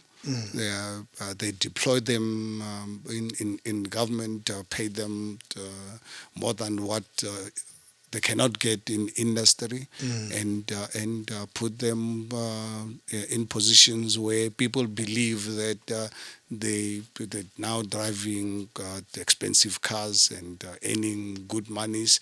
It is because of the ANC. So they think it's not the education that their parents worked to make sure that they get the right type of education. I think, for me, what is actually quite painful about it, and I wrote an article when I was the mayor of the city of Johannesburg, how ANC has destroyed black talent. It's here in the book, how, for me, I've got to arrange to fire a black engineer, get him arrested, or a lawyer, because of corruption. Yeah. Because they've allowed the ANC to let them do things that are not acceptable. And some of them left. Some would really stay. Some of them will just ignore what was happening. But it's actually quite sad with the level of corruption in the city of Johannesburg. The city of Johannesburg was at the epicenter under Pakistan. It was at the epicenter of the Gupta state capture. Really?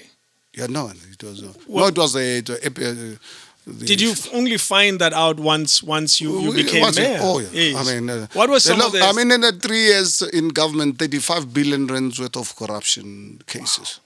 Serious stuff. I mean, unfortunately, may his soul rest in peace. Former mayor who just passed on. Yeah, recently. I mean, was one of the masterminds of corruption. Yeah. With evidence, I'm sure you must have watched him at the Zondo Commission. No, I did. And that's why I want to tap into your knowledge, because you got to take over these books and you found stuff inside them. Serious stuff. Is there anything, without belaboring on the point, that stands out almost immediately that crosses your mind? Let me give you something that why I find it difficult that people don't get angry. We talk about land. Yeah. And that piece of land where the train station is Sandton. Okay. Where I see Sandton Station. The Sandton Station, yeah. That piece of land. That tiny corner area with Old Mutual and everybody else around it. It is the prime piece of real estate in this country. Yeah. Pakistan and Jeff Makubu donated that piece of land to the Guptas for nothing. Didn't pay a cent for it. Wow. Even up to today. So, but you remember in 2019, I don't know if you remember, yeah. I had to switch off water at the train station. Yeah, I remember that very well. Yeah, because they were given a piece of land with the title deed and not, in fact, even given concession not to pay for rates and taxes. They must give. But and unfortunately our law enforcement agencies are still captured. But I'm sure one of these days people will be held accountable because the city of Johannesburg has lost that piece of land. So that they never got a pay. Who owns that land now? Whose name appears on the title deeds? The company owned by Regiment Capital. I've forgotten the name of the company, but it's in the book. But it's owned by the Regiment Capital, who are part of the Guptas. The wives of Jeff and Pax were the shareholders in this arrangement. And the city gave them the piece of land, and then they said, you can pay us 320 million rands the day when you make money. But you give them the title deed immediately. Yes. And it says, pay us the day when you make money. And these guys, what they did, put together a business plan. I mean, that was a prime piece of real estate. So they were going to develop a mixed-use, massive development. They went out into the market with this title deed, with their plans. They says, we're going to build a massive development. Managed to raise 420 million rands. Wow. Never built, up to today, never built anything. Took the money and ran. No, it's not a joke. Wow. No, I laugh because it's fascinating. I guess that's my reaction. They took 420 million rands and ran.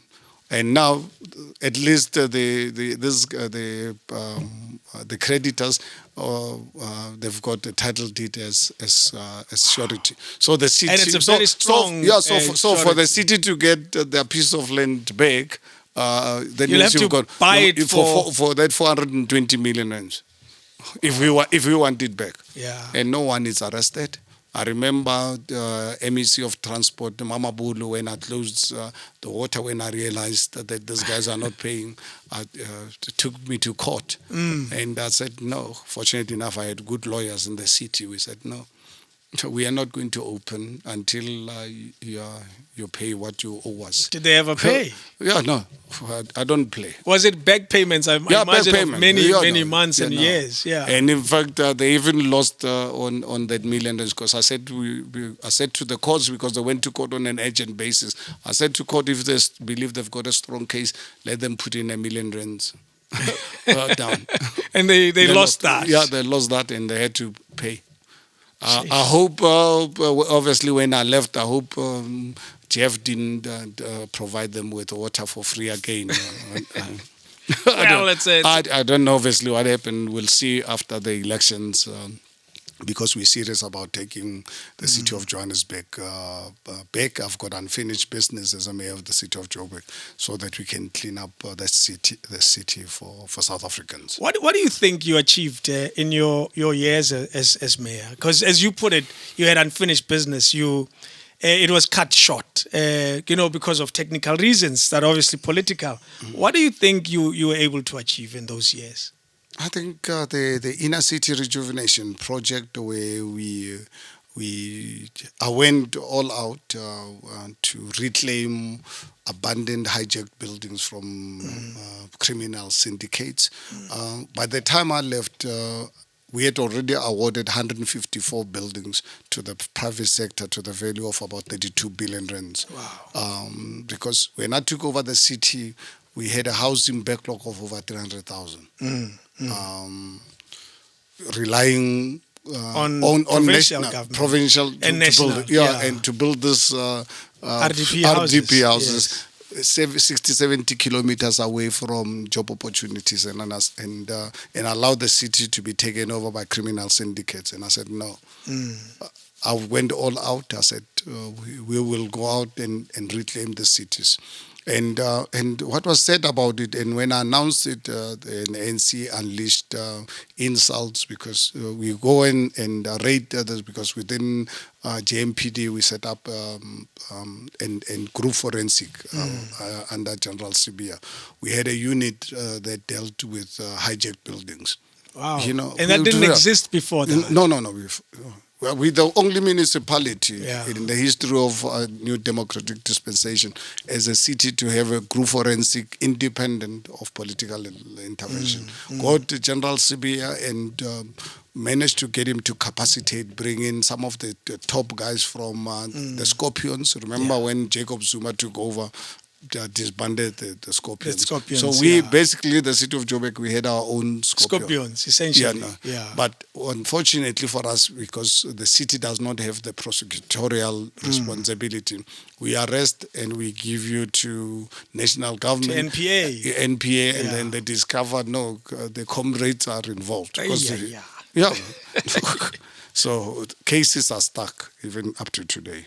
I was about to ask if anyone ever got arrested for any of those activities. We had, I think, over 700 people arrested. The other day, actually, one of the corrupt guys, his case, I believe that this guy was discharged. Wow. One guy who defrauded the city of 7 million rands worth of computers.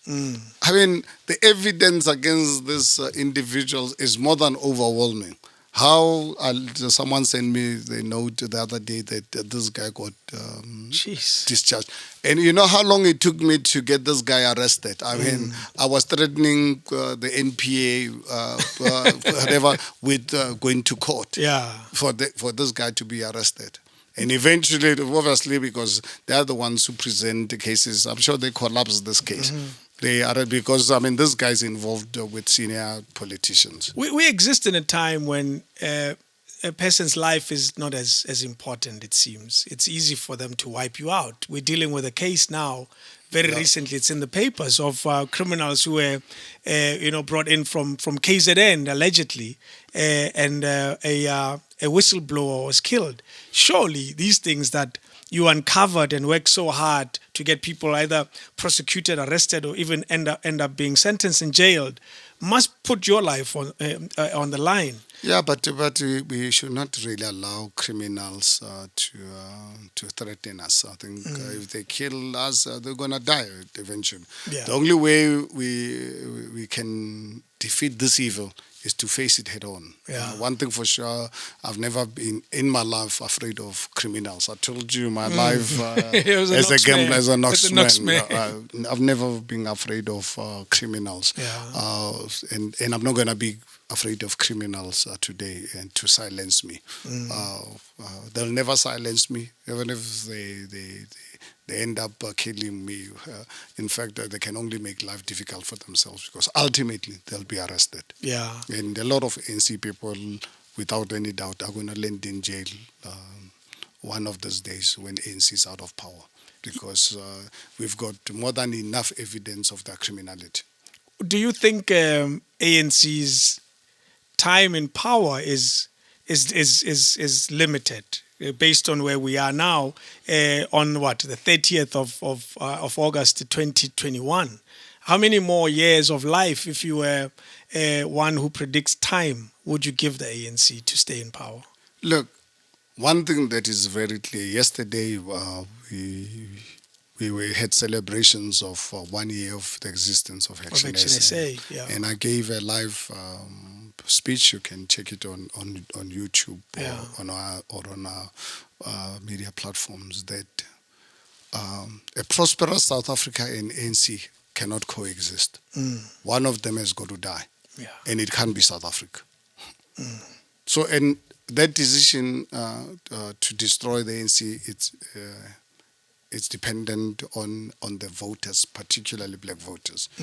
We have to really decide whether we want to live in abject poverty and destroy this country and make it a failed state, or remove the ANC through the ballot box.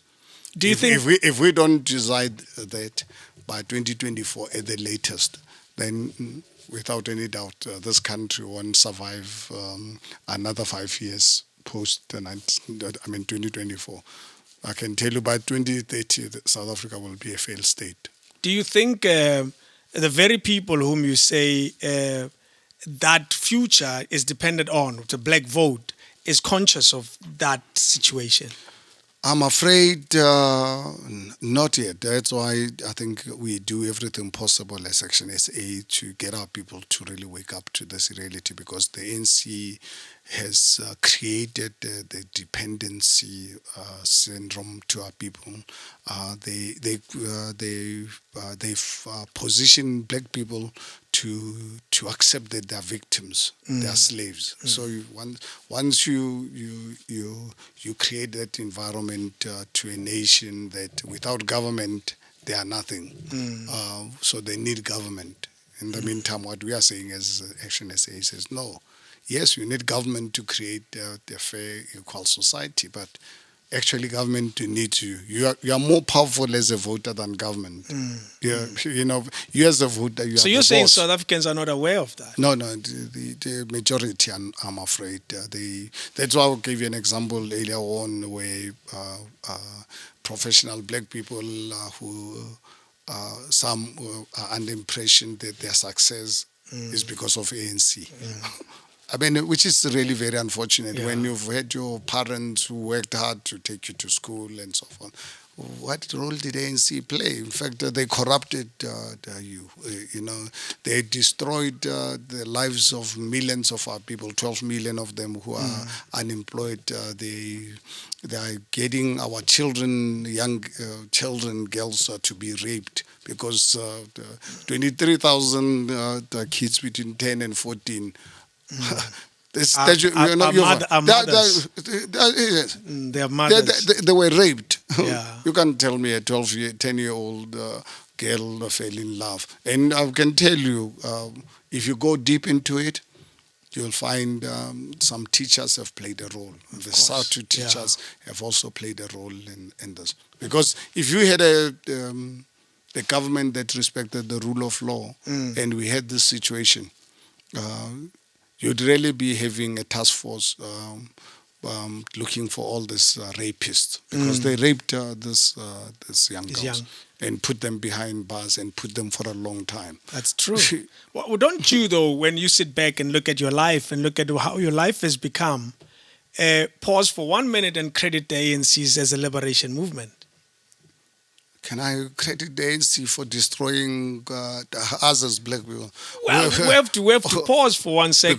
Because the liberation of this country is not only ANC. ANC played a role, and I'm not really undermining. Yeah. But I'm not undermining that. But all of us South Africans and the international community, we all played a role. So I think I reject ANC to be the only ones who played a role. PAC, Robert Sobukwe, the Steve Bikos, ordinary South Africans, men and women, young the kids, the youth of 1976 played a massive role. ANC had nothing to do with the 1976 riots. But do you agree that there are those who perceive the ANC as the organization that brought us the freedom? Because ANC has positioned themselves and sidelined everyone else. Yeah. And I think it's a lie that we must unpack and expose. Let's talk about and accept that yes, they played a role, but not they did not liberate us single-handedly. We played your mothers, you as a youth, as I tell you. I mean, the role that Robert Sobukwe played in our liberation paid a heavy price, and is not recognized. The Steve Bikos and others, millions of the ordinary South Africans, and the help of the international community. Yes, ANC also played a role, and you I'm voted not for it. And yes. Because you acknowledging the role that they played. And because you spoke very highly of Nelson Mandela in the story of South Africa's freedom, and surely Mandela was not a party of the PAC, it was the ANC. His time in jail was as a result of him having spent or being a part of the ANC. Surely large credit goes to it. Yeah, well, and is it wrong for us to pay for that? Yeah, but the thing is, unfortunately, Nelson Mandela, when he got arrested, and I think that generation was genuine freedom fighters. Unfortunately, his organization, upon their arrest and detention and incarceration, their movement was taken over by criminal elements in exile. So by the time they came back, we didn't know who you were dealing with. We didn't know that we were dealing with a criminal enterprise by then. And people like Mandela, they didn't know this. Don't you think it's a matter of Herman Mashaba that left as a freedom fighter, he comes back as a president, and he just doesn't know how to run a country. He needs to take time to learn. Could that also be a possibility that I don't know how to do this? I'm left with children. I've never raised children before. How do I do this? Isn't it a matter of I'm still learning this? Or yeah, but then what about the stealing? Why were you masters at stealing? I can understand that you can say, you know what, I don't really. But why are you a master in stealing? No, but the thing is, look at this organization. The more we expose their thuggery and the corruption, the worse they get. I mean, look at the president. Let me give you an example that they perfect this. Yeah. They don't see anything wrong. The president, the last time he addressed these so-called family meetings, he gave us 350 rands. No, in changing his cabinet. Oh, yes, remember what he said about Zweli Mkhize? Yeah. That Zweli Mkhize was an outstanding public servant. He pleaded with him not to leave. Someone who stole public money is Minister of Health. It's not proven, though. It's not proven that he's stolen. It hasn't been tested. I think you have to take people for fools. I think it's an insult for anyone to say that Zweli Mkhize. Okay, why then did Zweli Mkhize accept to repay the money if it was not proven? No, if he didn't steal the money, but you are prepared to pay back. I say this. So, what evidence do we want? No, I hear you. I'm just saying it hasn't been documented in so much detail that and where he is expired. Well, it hasn't been tested in court. No one has been arrested if indeed money was stolen. And there's still a process that has to take place. I realize that you're running out of patience with this process. Honestly, I think let ANC show us some respect to us that we still have a little bit of brains cells. I think you can only tell that to human beings with no single brain cell. I think some of us in this country, we still have a little bit. We might not really be that level or that intelligent, but honestly, we still have a little bit of common sense. What do you think of our current president? He's the worst since 1994. What makes you say he's the worst of them all? South Africa right now is running on an autopilot. It's a free-for-all. Under his administration, South Africa is directionless. The rule of law is no longer respected. Corruption, it's at every level. Because under Jacob Zuma and the Guptas were the only ones, and the inner circles will steal. Even under President Mbeki had his own group that was there to take advantage of big opportunities. Whereas with the current president, because no one respects him, because they know he'll never make a decision on anything. He doesn't talk to us. The other day, actually, I was talking to one senior ANC person, and I was saying to him, tell me what you guys do to our president. It looks like in between the so-called family meetings, you give him something to sleep, and then you wake him up a few hours before addressing the family meeting, where you give him a laptop or an iPad. You prepare a speech, because even when he reads the speech, you can see the speech and him, there's no emotional attachment. And because he disappears in between family meetings. Yeah. So I said, where do you guys put our president? I mean, the nation is in a crisis. We've just really had the massive destruction of our economy and our reputation as a country. And the man only appears to us with his iPad as and when you wake him up to come and talk to us. But why do you say that? Because he's a fairly successful businessman who's made important decisions, not only in society, but you're saying the worst we've ever had. So you're saying... unless South Africa has changed the definition of a businessman, then you can call him a businessman. Why do you question that statement, that President Cyril Ramaphosa is a successful businessman?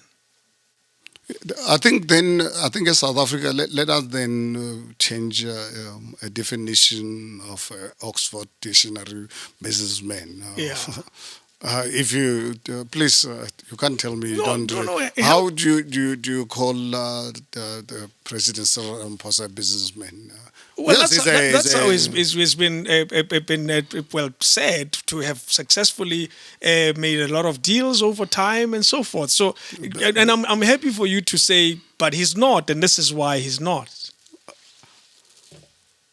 I think if we are going to call to allow big business to craft deals, and then you come and sign and you make money, and we call you a businessman, and call the newspapers, you become Sunday Times Businessman of the Year, when the deal was crafted by other people, because obviously they are guilt of the past, so they have to create certain black people to be representative of business. I think that's how we will fail as a society. That's why we don't have black industrialists. You will never have manufacturing businesmes like me in the townships supplying products across the country. And employ people, train them over years and so forth. If we're going to we're going to call getting the captains of industry crafting big deals for us, and then because then you are politically connected, and you play a political role, and you call you and we celebrate you as a successful businessman, then I can tell you we're looking for trouble, because we are going to fail. Because then our youth, when they look at this person, they says, why should I work? Let me go to the graduate school of corruption, ANC Youth League, they train you from there. It's the quickest way of making money. Okay. Why must you run factories, travel 10,000 kilometers a month? Or start from zero? Yeah, starting from zero. No, what is, in your opinion, the future of South Africa if it stays this way? Where are we going? Well, look, if we continue like this, then we must accept the consequences. Yeah. We are going to fail. There's no doubt about that. The economy of this country cannot absorb this forever. I mean, we're in a junk status. Right now, South Africa, to go and borrow money, yes. we have to borrow money from Bomashonisa. we can't. As a country, South Africa can't go and borrow money in the capital market in a competitive environment where you get favorable rates because you've got a good credit rating. South Africa, we're in a junk status. And it's getting worse every single day of ANC government in power. You've been criticized very strongly of not liking foreigners. You defend it reasonably well, and I say reasonably well because the argument makes sense. What is your immediate opinion of foreign nationals in South Africa? So you clarify this point that a lot of people walk away with and thinking that Herman Mashaba doesn't like foreigners. What is your opinion? I think it's ANC that unleash such vile and insults when I raise the issue of foreign nationals. And I think it's something that I can assure you we are going to elevate it because South Africa, one thing that I want South African people of the world to know, this country was built at the back of migrants. And the only way South Africa is going to make it is to continue attracting international people to come here. Yeah. But they must come here legally. And when they are here, they must respect our laws as big as the Constitution of the Republic of South Africa. Anyone who's here for illegal purposes and acquire our citizenship and you get us to lose our sovereignty as a state, unfortunately, they are not welcome in this country or any other country in the world, because I have failed to understand why people are saying people must come to South Africa without documentation. Only in South Africa. No country in the world accept anyone coming in. Yeah. We're the only country that's been criticized for questioning why people don't have documentation. And we have the government that actually supports it. Support the questioning of that. Yeah. This is, how can we expect when you have 44% unemployment rate of your own people, 74% of youth unemployment, and you want failed dictators and corrupt thugs who mess up their own countries, and then they want to outsource their problems to South Africa. Unacceptable. I will not accept it, and I'm sure millions of South Africans will join me on that journey to say, please come to South Africa. We'll protect you. We want your skills. We want your money, but come here legally. You cannot tell me that South Africa is short of hairdressers. You can't tell me that South Africa is short of waiters. Our own people are not working. South Africa is not going to be the country where when we're sitting with 12 million of our own people, we must allow people to come and open hairdressers. Let them go and open hairdressers. If they're good business people, let them go and be business people in their own countries. Why are they running away from? Let them go and sort out their own country and leave us here in South Africa alone to sort out our own problems. When you come here, as I said, you can come on vacation, spend the money. We've got beautiful beaches, hotels, and we'll make sure that we protect you. If you come and invest in brick and mortar. And it must be the money that must come through the Reserve Bank so that you can see how you bring in good money into our country. You must be registered with the South African Revenue Services. Those things are not negotiable. If, as a nation, we are prepared to accept it because we think people are going to insult us and call us names, then we must accept the consequences. Then this country will collapse because South Africa will become what are called the World Cup of crime. Criminal syndicates will take South Africa to be a place where, you're going to be protected. What do we look forward to under the accidental mayor called Ndate Herman Mashaba? And why do you immediately say you're an accidental mayor? That title is one that you've used even in your latest book. It's not mine. No, that book is not mine. It's not yours, yes. I'm just the actor, the man in You're the the main movie. character in the movie. Yeah, but the book was Here it written is. by my former chief of staff, Michael Buhlman. Yes. And he's the one who called me the accidental mayor. I'm an accidental politician. I got into politics because of my love for the country and believe in South Africans that we can rise above what ANC has projected us to be. And you clearly you take it so personal that you had to do something about it. Because when you left the DA, a lot of people said, well, that's it, he's gone, he's out. And you still decided to do this because running a party surely can't be easy. If galvanizing a constituency can be easy, and you're willing to start from the ground up. What inspires that energy? I get scared looking at the amount of work that lies ahead of you.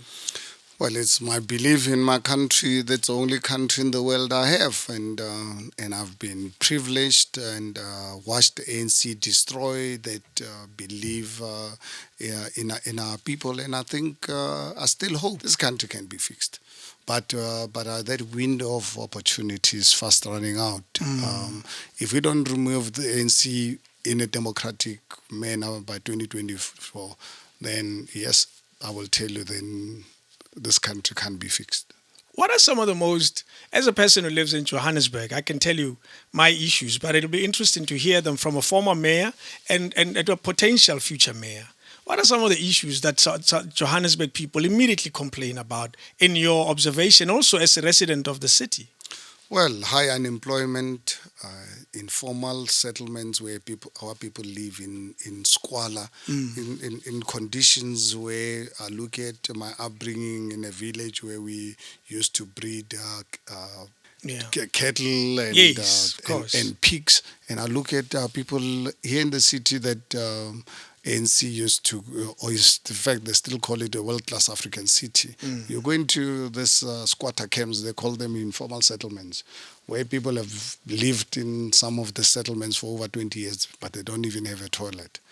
No streets. I mean, it's for any human being to accept this, because you live in Sentin or in Morningside and you think you are shielded from this. You've got to be heartless. But some people are prepared to say, look, it's not my problem. For me, it is my problem. With that in mind, what is top on the list for you once you take over as mayor? Well, you can't just really have one.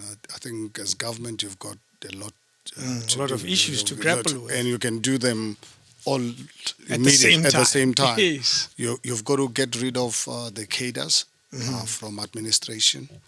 You've got to declare corruption public enemy number one. You found them there when you took over. How easy was it, as you put it, to remove them? Oh, well, it's very difficult. But I've learned this time around I'll be even more brutal.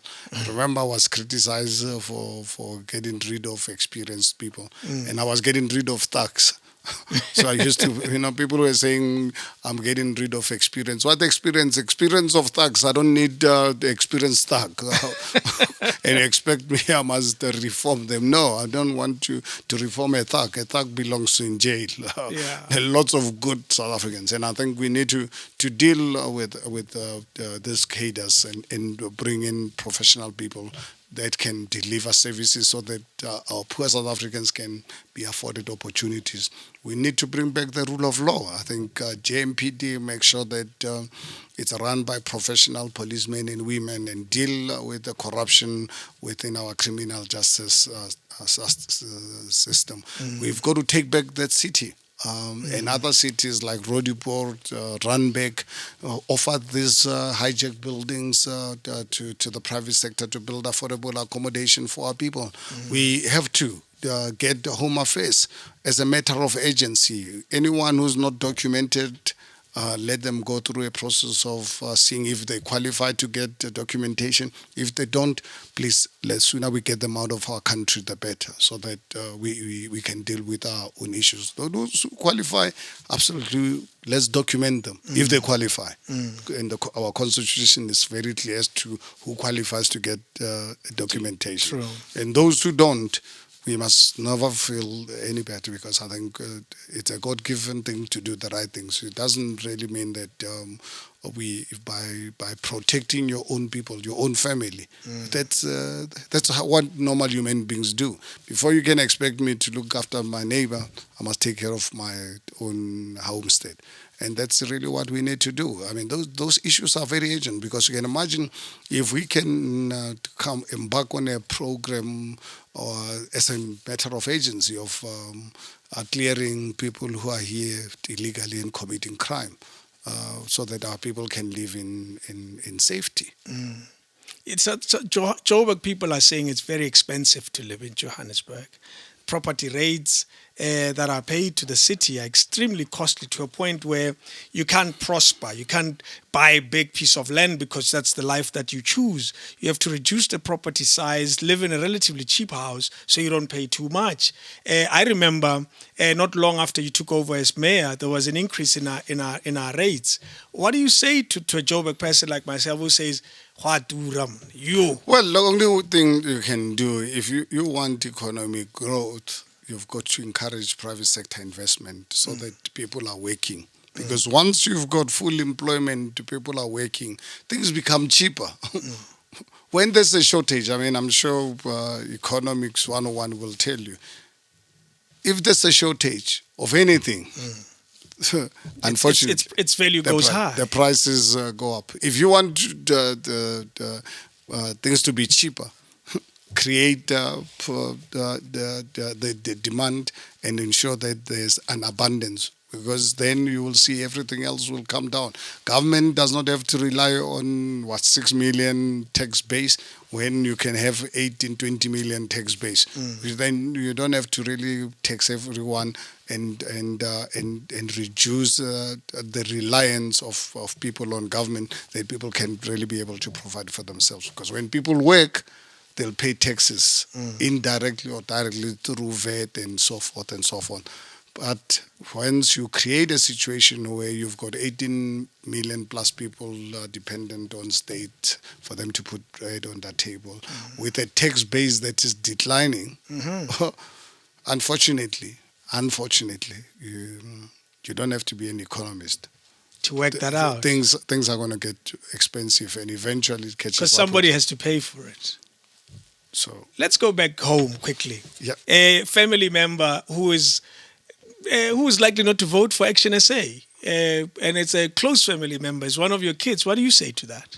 Well, I think we live in a democratic dispensation. Our constitution is such that you vote for any political party that resonates with your own values. So you don't have to really be forced by anyone to vote for a particular political party for any other reason. That decision is yours, and that's what we need to teach our children from early stage of their development. Let them know this. Teach them the value of democracy and the value of their vote. And that vote should not really be a secret. It must be something that will get politicians to behave. Because one thing that I've learned with politicians, majority of them, and not just in South, all over the world, why some nations make it and some fail. Nations that have made it are those where civil society hold politicians accountable. And those that have failed are those like South Africa, where instead of using and holding politicians accountable, you decide not to go and vote, and now you end up being taken over. So you're saying, let's go vote. It doesn't matter who you vote for. As long as you don't vote for the ANC. But if you vote for the ANC, then you must accept. Also, I'm not forcing you, I'm just telling you. True. If ANC has proven beyond any reasonable doubt that it is about the ANC leadership, it's got nothing to do with you as civil society. So it's up to you. Okay, allow me to ask these few more questions. Your relationship with your wife spans many years. What is it about it that survived so long? Maybe this might help someone who's going through a challenge in their marriage. It's 40 years of marriage is not easy, and you've pulled it off. What do you say to someone, Hore, this is what we've done. This is what makes our marriage works. Marriage work. My wife and I, we have issues for the last 40 years, whatever. We challenge each other. We respect one another. We have big friends, but we agree and we disagree, and I think that's fine. And I had a privilege to work with my wife when I started Black Lives Matter. In fact, I started working with me when I was still a salesman. She used to travel a lot with me. Wow. You know, I used to go and sell at night because I had to wait for families to come back. So she'll most of the time be with me. So so she knows your life well. Yeah. Yeah. No, well, I mean, obviously back then. Yeah, no, even now. So obviously, I think she's my golf partner. Yeah. We play golf together. Wow. When the world was opened, we used to travel the world together until about the COVID. In fact, yes, I mean, even 2019 when I left, went on holiday, we went together, and then a few months later we were hit by COVID, so we've not had an opportunity to travel. Yeah. We've had an opportunity for my 50th birthday to go and watch Aretha Franklin at Radio City for my 50th birthday. When on my 60th birthday, we managed to go and watch Jeffrey Osborne. Yes. Things that, we went, we'll actually, I mean... I hear you've seen Sade perform live on stage. Oh, yeah, beautiful show in Montreal, in Canada. We love football. Some, we're crazy when I was still in business. We'll go to Europe for a weekend to go and watch Real Madrid and Barcelona. We just go to Europe for a weekend. Yeah. We leave on the Friday. We enjoy the game. Enjoy the game on Sunday, and then Monday we fly back. We've been really literally all over the world. We've extensively traveled, so we've really been big friends, and I hope that God looks after us. But the only way God is going to look after us is if we look after ourselves. So you're saying friendship is key. Yeah, and mutual respect. Yeah.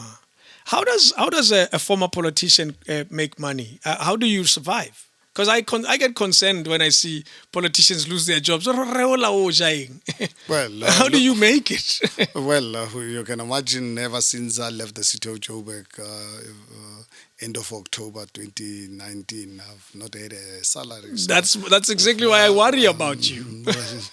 I've got a family that looks after me, including actually helping us to start this movement called the Action SA. So I'm in that fortunate position that my wife and the family do really understand the role that we can play. The end of Black Like Me, was it a sad one for you? And I say end because... No, Black Like Me is still here. Are you still completely involved in its running? No. Yeah. I stopped running the company in 2005. Yeah. 2005. And my wife took over when I sold half of the business to my current partners, and my wife looks after your interest in our it, interest with our partners. The building burned down at some point. 17th of November 1993, someone decided to torch my factory in Mabopane. You remember it to the last minute. Yeah, no, God, it was a very sad day, very sad moment of my life, but it taught me a lot, because what I took out of there is to understand that your empire can collapse overnight if you're not careful. Yeah. But fortunate enough, because of my experience in saving, I'm a big saver.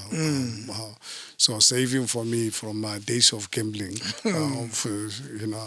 so you were able to recover. That's why I could really bounce back. You were able to recover. How long did it take you, though, to bounce back, as you call it? It takes many years. I mean,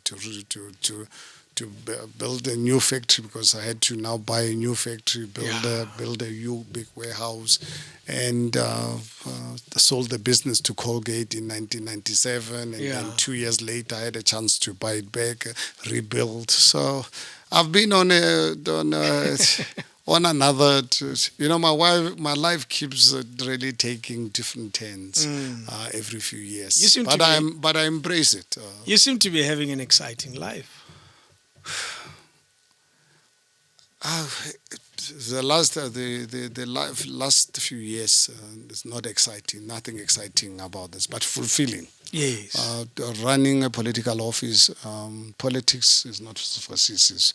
It's a punishing job, brutal job, but very necessary and rewarding. I honestly and truly believe I'm the most fortunate human being. The day when I'm gone, you will then, future generations will realize how fortunate I was to be born in abject poverty, age of 22, take a decision to take charge of my life and made a huge success of it by my standards. And in my 60s, in my late 50s, I get an opportunity to serve my country. I mean, what a privilege.